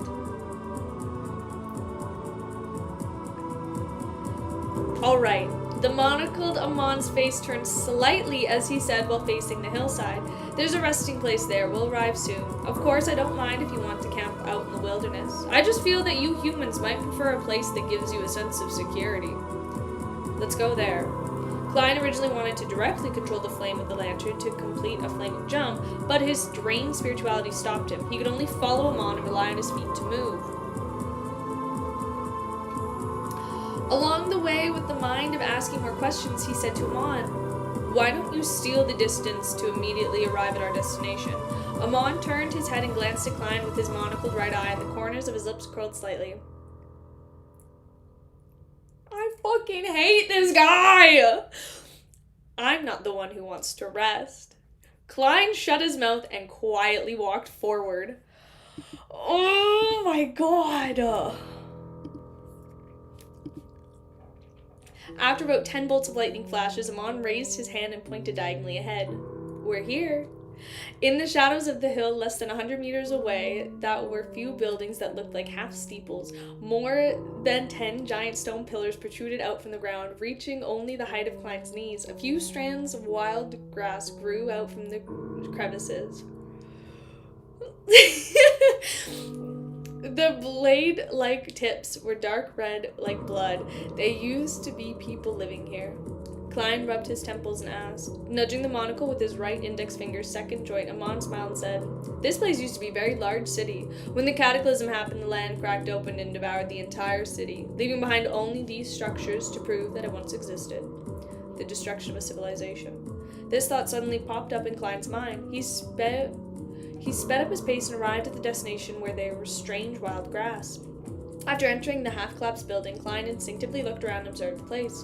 The grayish-white stone walls that had cracked open had murals that had been washed away by thousands of years. They were already indiscernible, and he could tell that people in the city believed that entering heaven after death was an honor. After regulating his breathing, Klein threw away the animal hide lantern in his hand, leaning against a thick stone pillar, and barely managed to imagine layers of spherical light. He didn't care about the dangers of sleeping in such an environment. Let the dangers come strike harder. Before he fell asleep, Klein shouted in his heart. The black-robed Amon glanced at him before casually sitting down beside him and snapping his fingers. What are you doing? No, but what are you doing? The candle that was about to burn out in the lantern stopped melting, but the dim yellow light continued to spread. Despite only having to last a few more minutes, it seemed to be able to last another few hours or even days. It was like whatever. It was like an error that violated the laws of nature. After an unknown period of time of feeling groggy, Klein finally recovered his energy and woke up by Miss Magician's prayers. He was temporarily unable to respond to this. He closed his eyes and pretended that he was still dreaming. Without being parasitized at a deeper level, I don't think Amon can monitor my thoughts. He can only tell if my thoughts are harmful to him. With the thought, he secretly summoned a grayish-white fog. He had borrowed the state from his past self through the historical void, a state that wasn't directly meant for escaping. This was when Haven Ramus invaded the island of consciousness. This attempt wasn't stopped or stolen. Using this state and the fact that he was unable to maintain his lucidity in dreams and the mind world regardless of any illustration, he split a portion of his self-awareness and stayed into the spiritual sky, calmly looking down at the island. He began to examine it, if there were any abnormalities in his mind and thoughts that were being parasitized. After a series of strict comparisons, he confirmed that there was nothing wrong with his mind world. In other words, even if there were worms of time in his body, it was still considered being parasitized at a superficial level. It was impossible to monitor his thoughts. After finding such a safe zone, Klein finally released his repressed thoughts and analyzed his current situation. He considered the subsequent methods for self-preservation. Amon is a god of mischief and also a god of deceit. It's impossible that he is playing the game purely for entertainment. If he really wants to do that, he can definitely wait until he meets with his true body and steals my fate. He can attempt it after obtaining Sephra Castle. That way, even if something unexpected happens, his main goal will also be achieved and he wouldn't suffer any losses. What is his goal behind this matter? If I can grasp the crux of this matter, I might be able to discover true freedom. Also, after he recited the luck enhancement ritual incantation in Mandarin, he actually did show a concern towards this special language, nor did he ask any questions. This totally doesn't match the sense of curiosity that he portrays. Did he deliberately use the word bug to probe me, so as to see what connections I'll make? But he didn't steal my thoughts. No, if all my ideas are disjointed from one another, I won't be able to discover that they've been stolen. Klein recalled the situation back then as he used the logical connection between his thoughts to confirm that he hadn't had his thoughts stolen. This made him confirm one thing. That was that being parasitized at a deep level, Amon could directly monitor his thoughts without stealing him. Amon made it seem that he had noticed malintent before he took action.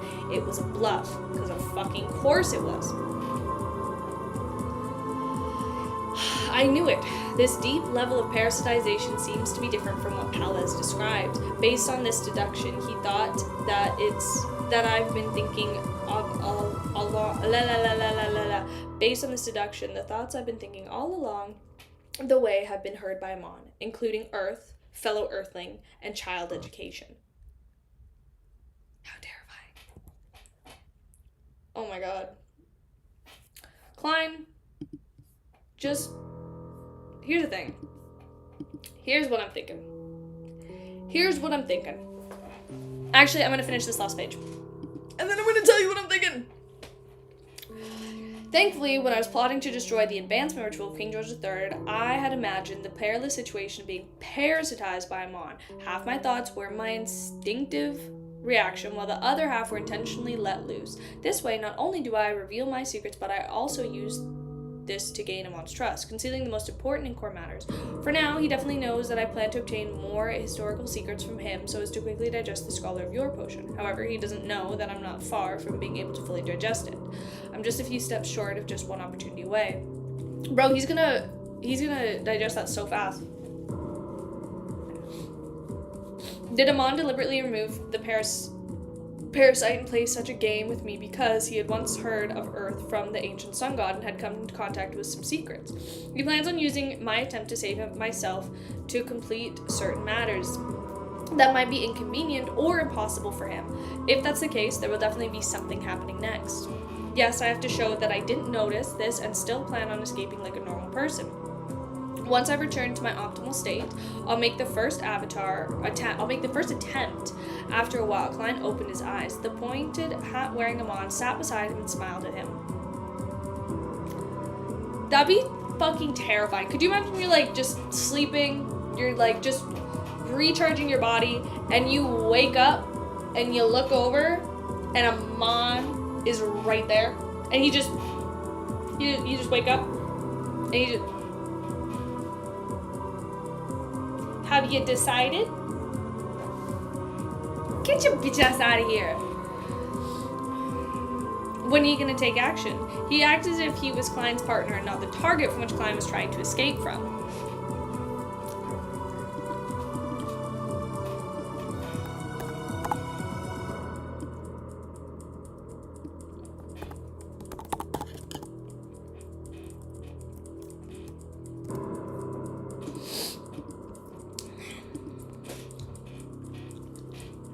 Goodbye. Thanks so much for joining. Have a good night. Klein pressed down on the grayish-white wall and slowly sat up straight. He smiled and shook his head. Before I fill my stomach, my brain refuses to work. He was speaking the truth, and also a lie. This was because before becoming a complete mythical creature, a saint would still be hungry and thirsty. But to a Sequence 3 demigod, not eating or drinking for half a month wasn't a problem. As for a whole mythical creature, eating was only a hobby, not a necessity.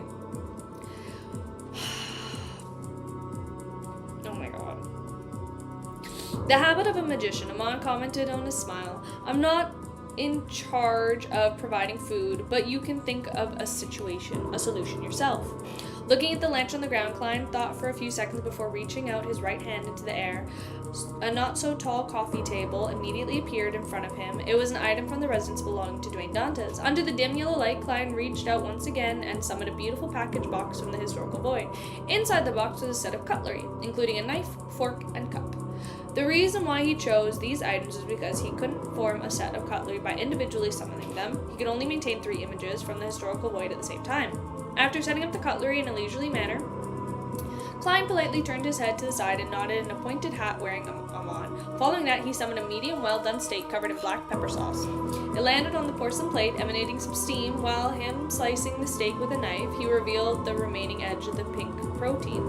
Klein forked a piece of beef stuffed in his mouth. He felt that the texture was real and the texture was succulent. It wasn't fake at all, and it really calmed the anxiety of the stomach. For 15 minutes. Not only will I feel hungry, but I will also receive real provisions.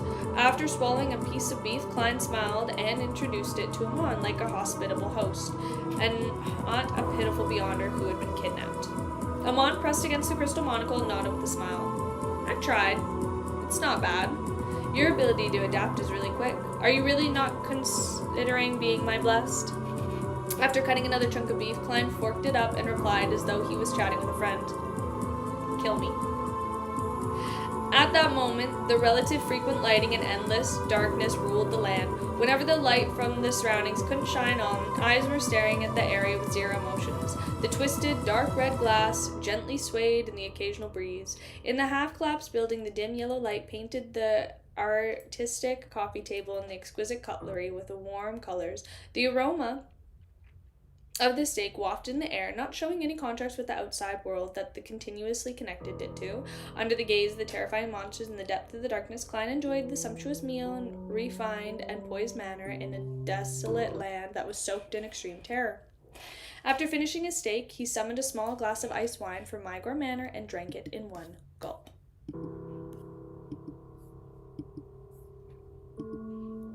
Following that, the cream soup, pan-fried cod, tender lamb stew with peas, baked potato skins, and all sorts of grape wines were summoned one after another after another, before entering Klein's stomach.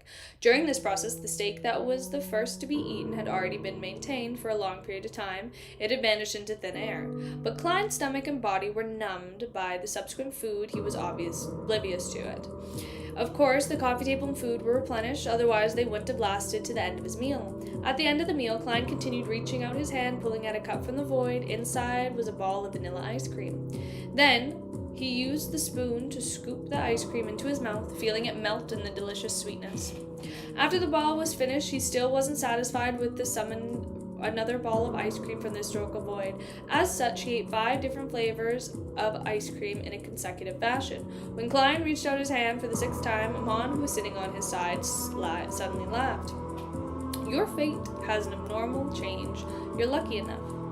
Is this your preparation?" Klein's right hand immediately froze in midair. His pupils seemed to dilate in a certain extent. Almost at the same time, in the darkness around them, where the lanterns could shine, strange creatures twitched and instantly became Klein's marionette. This time, Klein sent out 100 worms of spirit in one go, hoping that one of them would be lucky enough to avoid Amon's theft. Right on the heels of that, behind the coffee table, a figure wearing a black coat and no hat was replaced with a disgusting vampire covered in pus. The artistic coffee table and exquisite cutlery shattered like glass and had been smashed to the ground. Countless cracks appeared and shattered. They quickly returned to the historical void just in case it affected Klein's subsequent summoning attempts.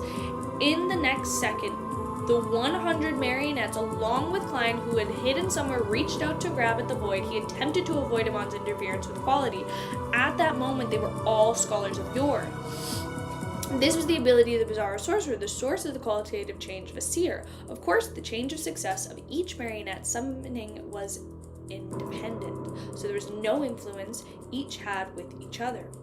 At that moment, the projection of Klein was summoning was a projection of Brunette Tinker, who had recovered to her peak state in the Tudor ruins. Due to the contract and charm, she was at an easiest angel projection. She could summon the historical void. Amon was still sitting leisurely in a spot. His monocle emanated a faint glow when he watched the 101 Kleins summon at the same time. With his right hand reaching out in an orderly manner before being retracted, none of his 100 marionettes succeeded. He didn't drag Brunette Tinker out of the void. At that moment, Amon raised his right hand and also grabbed ahead of him. His arm sank slightly, and he casually pulled it back. Outside of the half-collapsed building, a huge cloth doll that was as huge as a castle appeared. It was wearing a dark and complicated long dress bound in vines. Ancient vain Brunette Tinker. He's just pulling them all out. Amon had stolen the historical image that was summoned by Klein.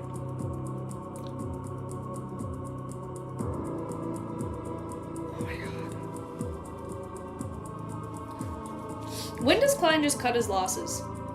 Like, I'm being so honest. Like, when is he just like, you know what? You got me. You got me. Can't even. Brunette Tinker's red eyes Amon had stolen the historical image and summoned by Klein. Brunette Tinker's red eyes immediately reflected the figures of Klein's 100 marionettes. Without a sound, the marionettes that were either disguised with Klein's appearance or in the state of a monster emanated a faint glow, turning into horned mountain goats. What? They turned into horned mountain goats? White rabbits and other different animals. Transformation. He's so far out of his depth.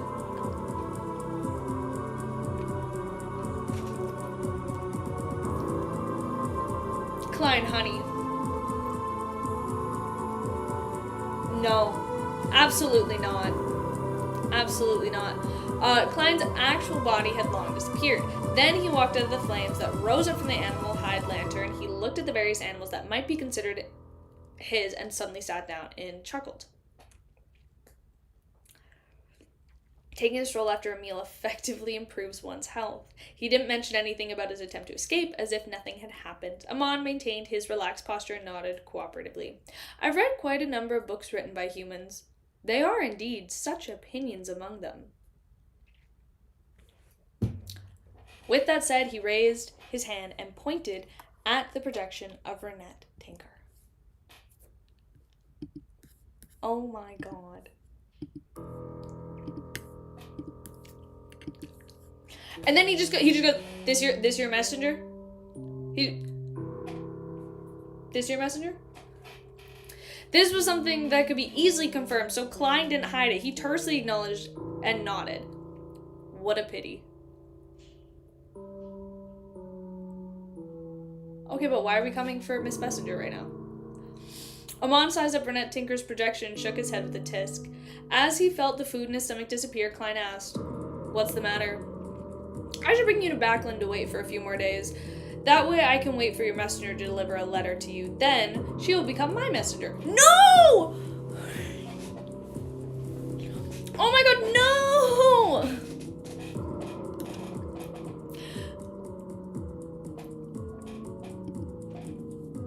Renette, not my girl.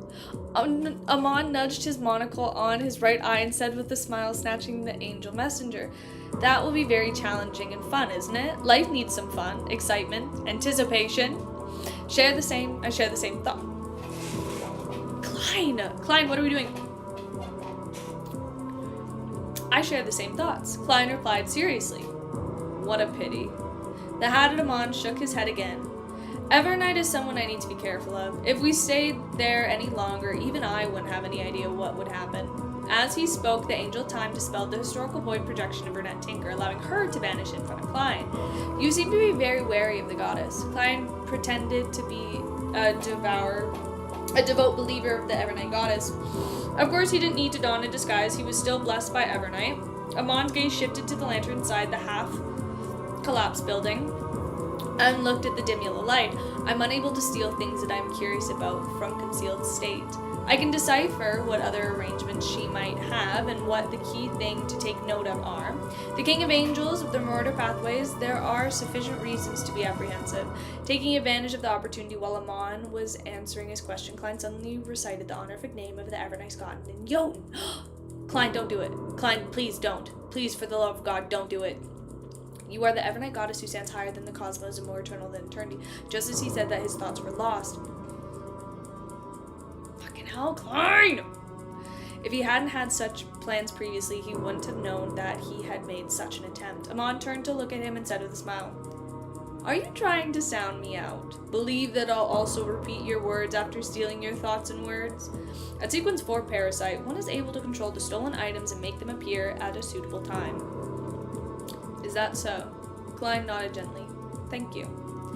As he spoke, Klein quickly summarized his experience and lessons of his escape attempt. Because of the existence of the contract of the subordinate relationship, summoning this messenger is the easiest amongst all the angels I know. Summoning the ice cream from the past will can establish a subtle connection with me, he who represents fate, and allow me to be blessed with luck. Yes, every ball of ice cream represents a portion of my luck. I originally planned on summoning ice cream as a cover to secretly summon the snake of fate. In the future, the summoning had to be done with the... That's so fucking smart. Sometimes, here's the thing. I know that, here's the thing. I know Klein's... This is rough. This first, like, 7 chapters of Volume 6 are... They're rough on Klein. It's kind of like a car crash right now. However, I do never forget how smart he is. He's just, not winning. In the future, the summoning had to be done with a certain degree of interference. Otherwise, Amon would be able to directly steal the honorific void image I summoned. It would only be giving him a help after going through so much effort. Just as these thoughts raced, Amon pointed to a bunch of animals that had been cursed by the transformation curse, and he said with a slight evil smile, "Aren't you worried there won't be any suitable food in the Forsaken Land of Gods? There it is. As long as we don't dispel the curse, there's real animals." Klein was stunned as he suddenly looked at the goats and the white rabbits. With him willing them, the animals looked at him simultaneously. In a sense, they were all himself. After all, they were combinations of worms of spirit and monsters before being hit by the curse.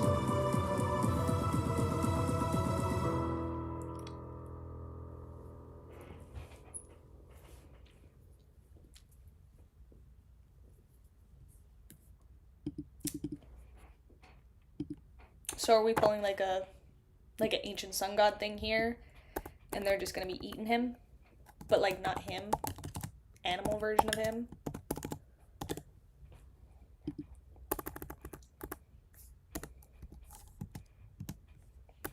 Crazy. Crazy, crazy, crazy. Here, Kami, I'm gonna go out of the room and then I'll go back in.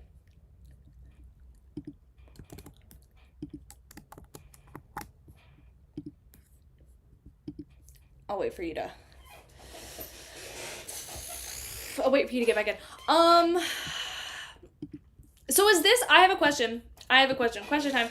Is this what I'm gonna be, is this what I should expect and the level of, is this what I will be experiencing for the rest of this book? Is this just gonna be it? No, literally, at this point, I'm like, I feel like the only person who can truly save him is Frankly. I feel like Frankly is the one to do it, and he'll do a good job too. At this point, oh, there it is. See? My hair was like clumping together, and I was like, I don't like that. Fix it. Well, we're gonna see. I'm so scared. I'm truly so scared for him.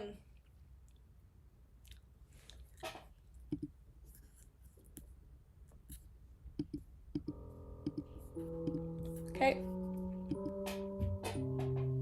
2 more chapters left.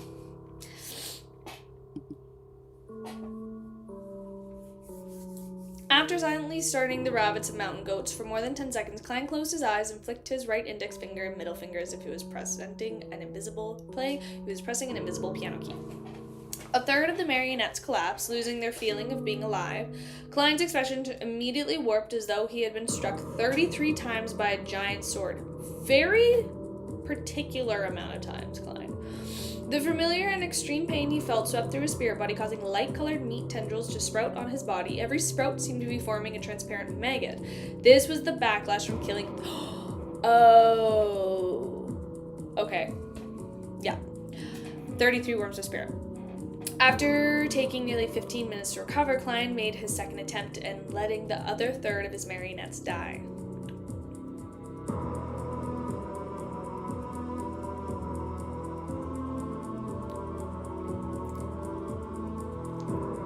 Okay, thank you. I realized right after.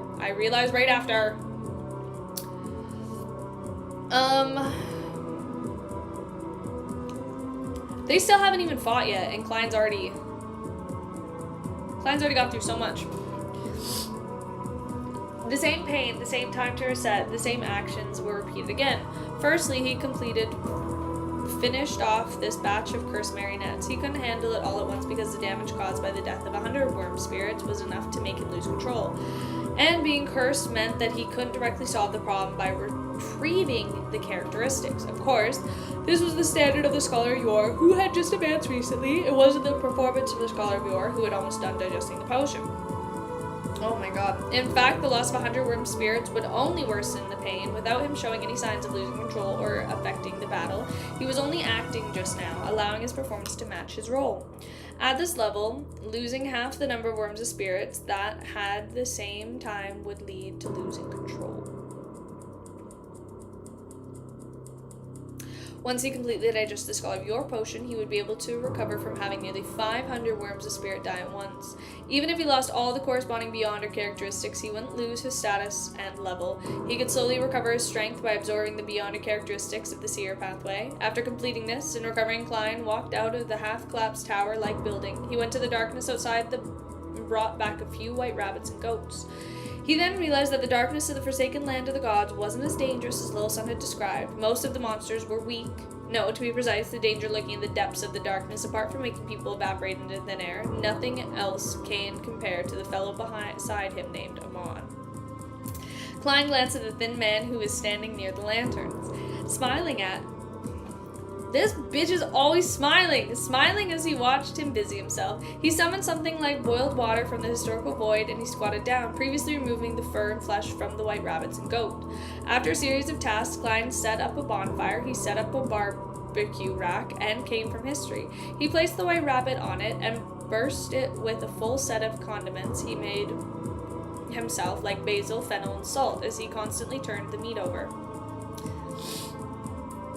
At this moment, the delicacies from the historical void he had eaten before had long disappeared due to him no longer maintaining their existence. His body and soul were calling out for replenishment. The temperature fragrance was gradually emanating as Amon's nose twitched slightly. "You're really eating them?" Without waiting for his reply, the god of mischief continued. "They're essentially the flesh of monsters, and your worms of spirit.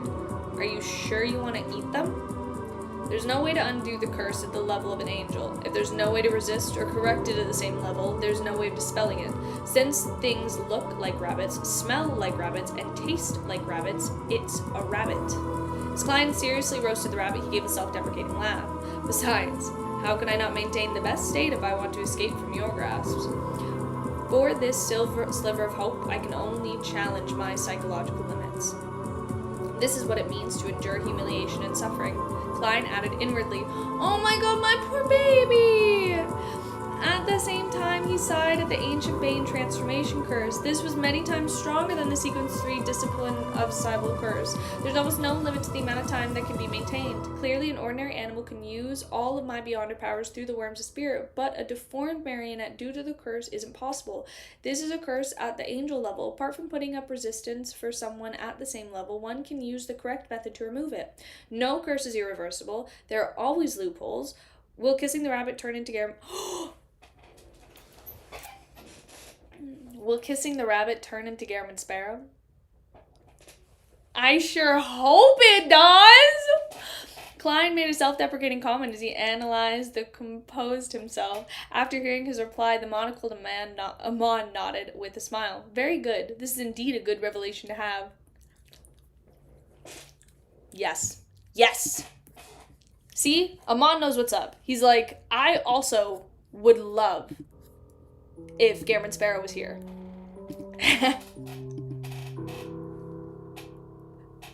He's like, I also would love it. And I'm like, no. Oh my god, I love that man. This is indeed a good revelation to have. Klein didn't respond as he resumed his barbecue.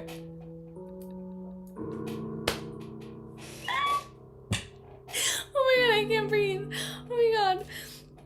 Not long after, with the help of Flaming Control, he finished roasting the rabbits and goat legs, taking advantage of the opportunity before the condiments disappeared. He matched some sweet iced tea he summoned from the historical void, with the food filling his mouth with fragrance and nourish his body and mind, allowing him to effectively relieve the pressure, despair, and indecisiveness from being kidnapped by Amon. Oh my god, because here's the thing. Pause. Could you imagine? Could you imagine if it was Amon and Garamond Sparrow right now? Bro, lock me up. During this process, he would occasionally recall the disgusting looks of a monster, as well as the fact that the worms of spirit were equivalent to himself. However, he was able to bring his feelings under control very well. After filling his stomach and replenishing his energy, he turned the remaining ingredients next to the fire into the dry rations, as though... Yeah, I think the whatchamacallit's correct. It's correct. Where was I? The dry rations, as though he was saving up for subsequent plans. Seeing him slowly but orderly make all sorts of preparations, Amon suddenly nudged his monocle and asked with a slight smile, "In actuality, you're trying to stall for time before we reach our actual destination, right?"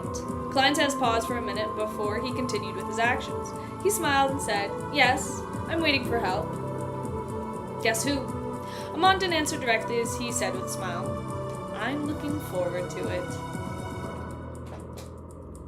Klein continued his work until he prepared rations for 3 to 4 meals. Oh my god, I'm just choked on my gum. He thought for a moment and once again reached his hand into the void in front of Amon. He failed again and again, as he kept making attempts. It was unknown what item he was trying to summon, but it seemed like he was using his action to dare Amon into stealing it. After watching for a few seconds, Amon smiled and shook his head. He slowly stood up and walked to the half-collapsed tower building. Klein's right hand stopped in midair before he retracted it and pinched his forehead. He muttered to himself in puzzlement.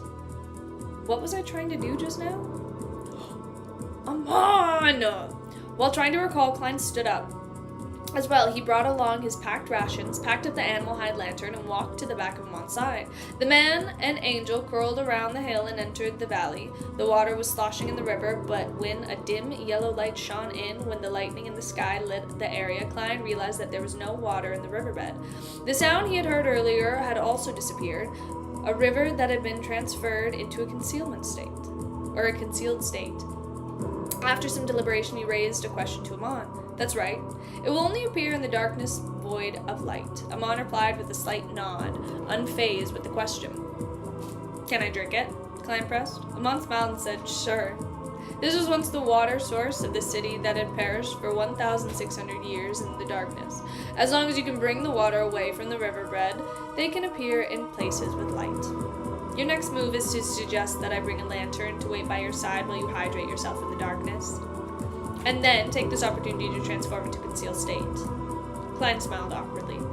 How can I use such a simple method? Hearing that, Amon laughed and stroked his monocle. Something the simplest... Bro, why are they flirting right now?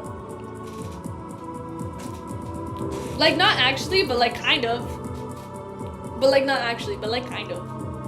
Sometimes the simplest plan is most effective. You can give it a try. With regards to the words of this peerless swindler, Klein couldn't help, nor did he dare to believe it. He was afraid that the other party was using reverse psychology with the truth. It truly is a date. He could only put the matter of the water aside and ask.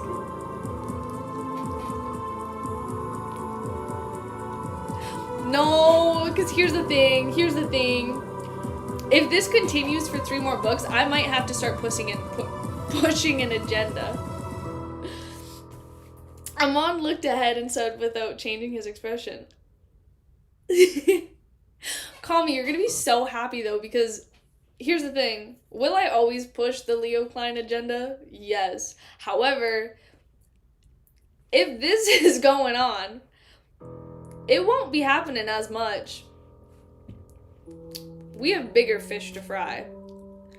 Amon looked ahead and said without changing his expression, the ones I know don't exceed 10. In this aspect, the City of Silver is lucky. At least they can have the ability to touch the light.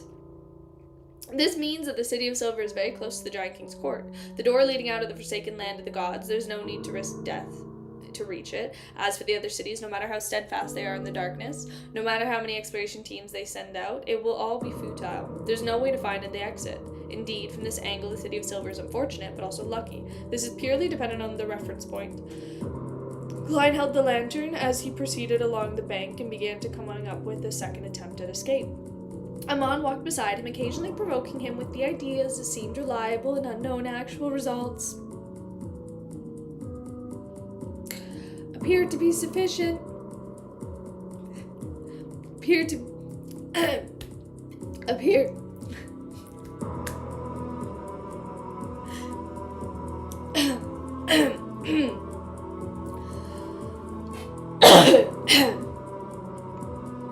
to be suffering. My voice didn't even go out. I just had like a voice crack as if I was a 14-year-old boy going through puberty. Holy shit. Suffering from schizophrenia. Trying his best to destroy his true body hopes and obtaining Sephra Castle. On the other side of Giant King's Court in the City of Silver, after receiving the chief's summoning call, Derek Berg bought the unshadowed crucifix to the top of the spire and entered the spacious room. There is a mysterious and complicated altar set up here. Different items are placed in different spots, a total of 6 items, each of them emanating a dangerous aura. With a glance, Derek saw an ordinary silver flute, a mask made from a skull, the remnants of a deformed person.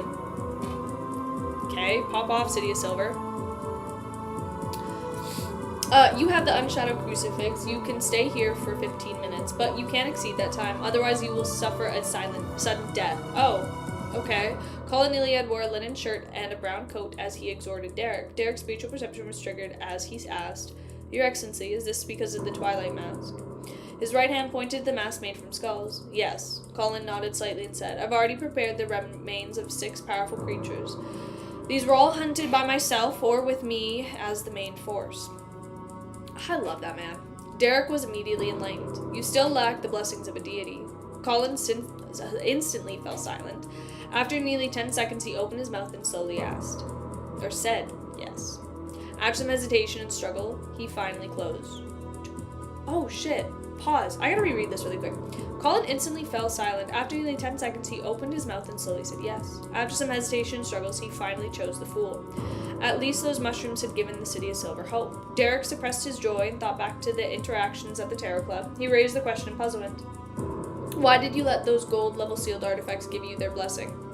He remembered that subsidiary god or angels could satisfy the requirement of a ritual. It wasn't the case that only a sequence 0 true deity could provide blessings. After all, the city knight was only a sequence 3.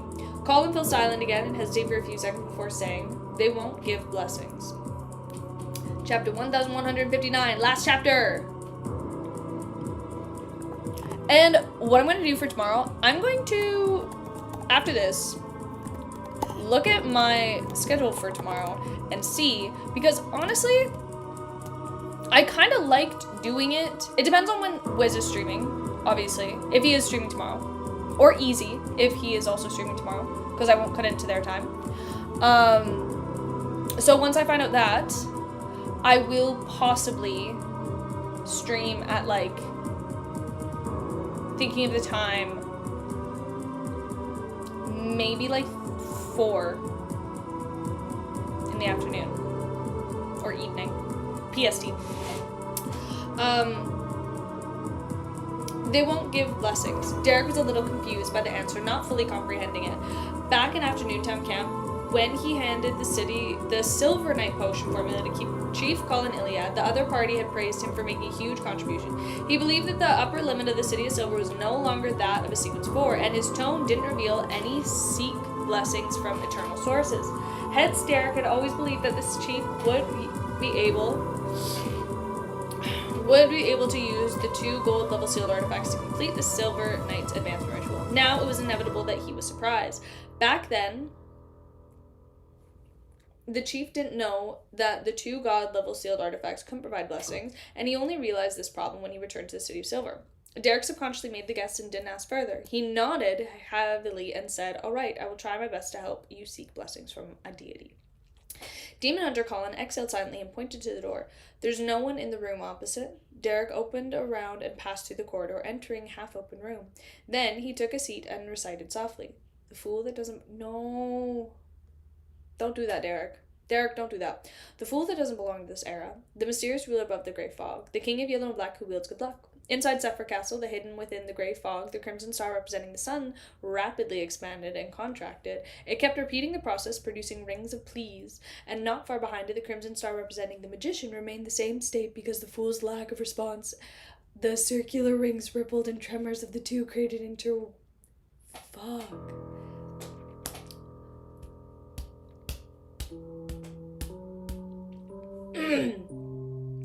The circular rings rippled and tremors of 2 created intertwined became more intense. Under the illumination of the bolts of lightning, Klein carried a leather lantern and walked into the valley. He suddenly felt that the illusory pleas in his ears became more and more chaotic and louder. However, he realized that he heard a clearer than before. Not only could he tell that the plea came from a woman and a man, but he could also vaguely make out a certain content. The woman seemed to mention the world and backland. The man used Jotun, and the keyword seemed to be ritual. Ritual Jotun, that's little son. The chief wishes to receive Mr. Fool's blessing. Mr. Fool also needs some blessings right now. The woman might be Miss Magician, but I can't rule out Miss Justice either. The corners of Klein's mouth twitched in embarrassment. He turned his head to look at Amon and pointed hat and monocle as he said, "Can I pop over to Zephyr Castle to answer a prayer?" No, Amon did steal my voice. Guys, he's coming after me. What do you think? Amon was taken aback as he asked in amusement. Since you want to play such a game, Why won't you let it be more exciting? In fact, Klein didn't have any hopes regarding his request. This was because as long as he could return to Sephir Castle, he could use the power there to make the first step in escaping from his predicament. This was equivalent to getting Amon to just set him free. The reason he mentioned this was because he wanted to use this to start the subsequent topic. Amon nudged the crystal monocle in his knuckle and chuckled. As the god of mischief, I've been alive since the third epoch. I believe you know what that means. Yes. What do you want to ask? This is an accurate grasp of my state of mind, as thoughts of Klein suddenly sighed and asked, why did you parasitize the City of Silver's exploration team back then? You even patiently stayed in the dungeon for decades. Amon nodded and replied in a relaxed manner, I had a premonition that the City of Silver would obtain extremely important information. Now this prophecy has come true, right, Mr. Fool? He did all of that just to wait for me in the Tarot Club.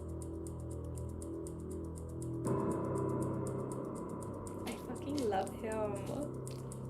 From the looks of it, this Murder Pathway King of Angels can see the disturbance in fate caused by Sephir Castle to a certain extent.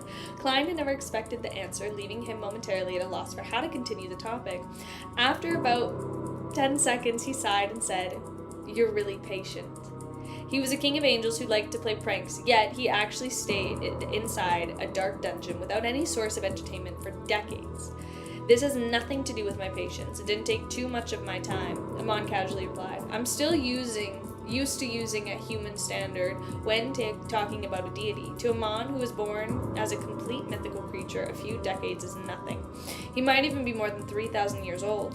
Klein regulated what he knew and asked again. The City of Silver is one of the few places that persists on believing in your father. Aren't you going overboard with what you did on the exploration team? This question didn't seem to be necessary, but Klein believed that it would aid him in understanding Amon's thoughts and styles, doing so in order to see if there was anything that could be used. Amon turned his head and glanced at him with his monocled right eye, said with an indifferent smile, If it wasn't for their faith in my father, the City of Silver would have already been reduced to ruins. According to my observation, they're hiding quite a significant secret. As for what it is, because of the gaze directed by you and the hangman, I haven't had the chance to pry into it. A true-born mythical creature. The deaths of just a few humans might be equivalent to trampling a few ants to death. He wouldn't take it all to heart. The City of Silver actually has a secret that even Amon thinks is a big secret. What could it be? Klein thoughtfully changed the topic. Was Dark Angel Sasri really created from your father's ribs? This was something that Klein had wanted to ask the entire time, but hadn't found the opportunity to ask. The smile on Amon's face faded as he looked at the darkness in front of him. Yes, he separated the portion of his characteristics and corresponding negative personalities. He used his rib as a material to create Dark Angel Sasri. If that wasn't the case, he could be proud and arrogant person like Medici, obey the so-called left hand to God, the deputy of heaven. Without Sasri's rebellion, implications, and influence, even if Evernight, Earth, God of Combat, and the other kings of angels joined forces, it's impossible for my father to perish. Indeed, Dark Angel Sasri is the most key factor in this matter. It's no wonder the goddess wanted to bewitch him at the very beginning. Who would have thought that he would betray himself? Klein initially speculated that the Battle of Gods had been confirmed. He felt his Scholar of Yore potion digest a little more. He deliberately hesitated and made a guess. Could your father have foreseen such a development? Dark Angel Sasri is also the key to his resurrection. Amon suddenly laughed. You asked so many questions in order to further digest your Scholar of Yore potion, right? Klein pretended to break out in a cold sweat, and he quickly adjusted his state of mind. I'm just curious. What are you looking for in the Forsaken Land of Gods? What are you pursuing? The Marauder Pathway Sequence 1 Bionic characteristics that you're missing isn't here, nor is Sephir Castle. Are you trying to revive your father? Amon maintained his smile and looked straight ahead. Yes and no.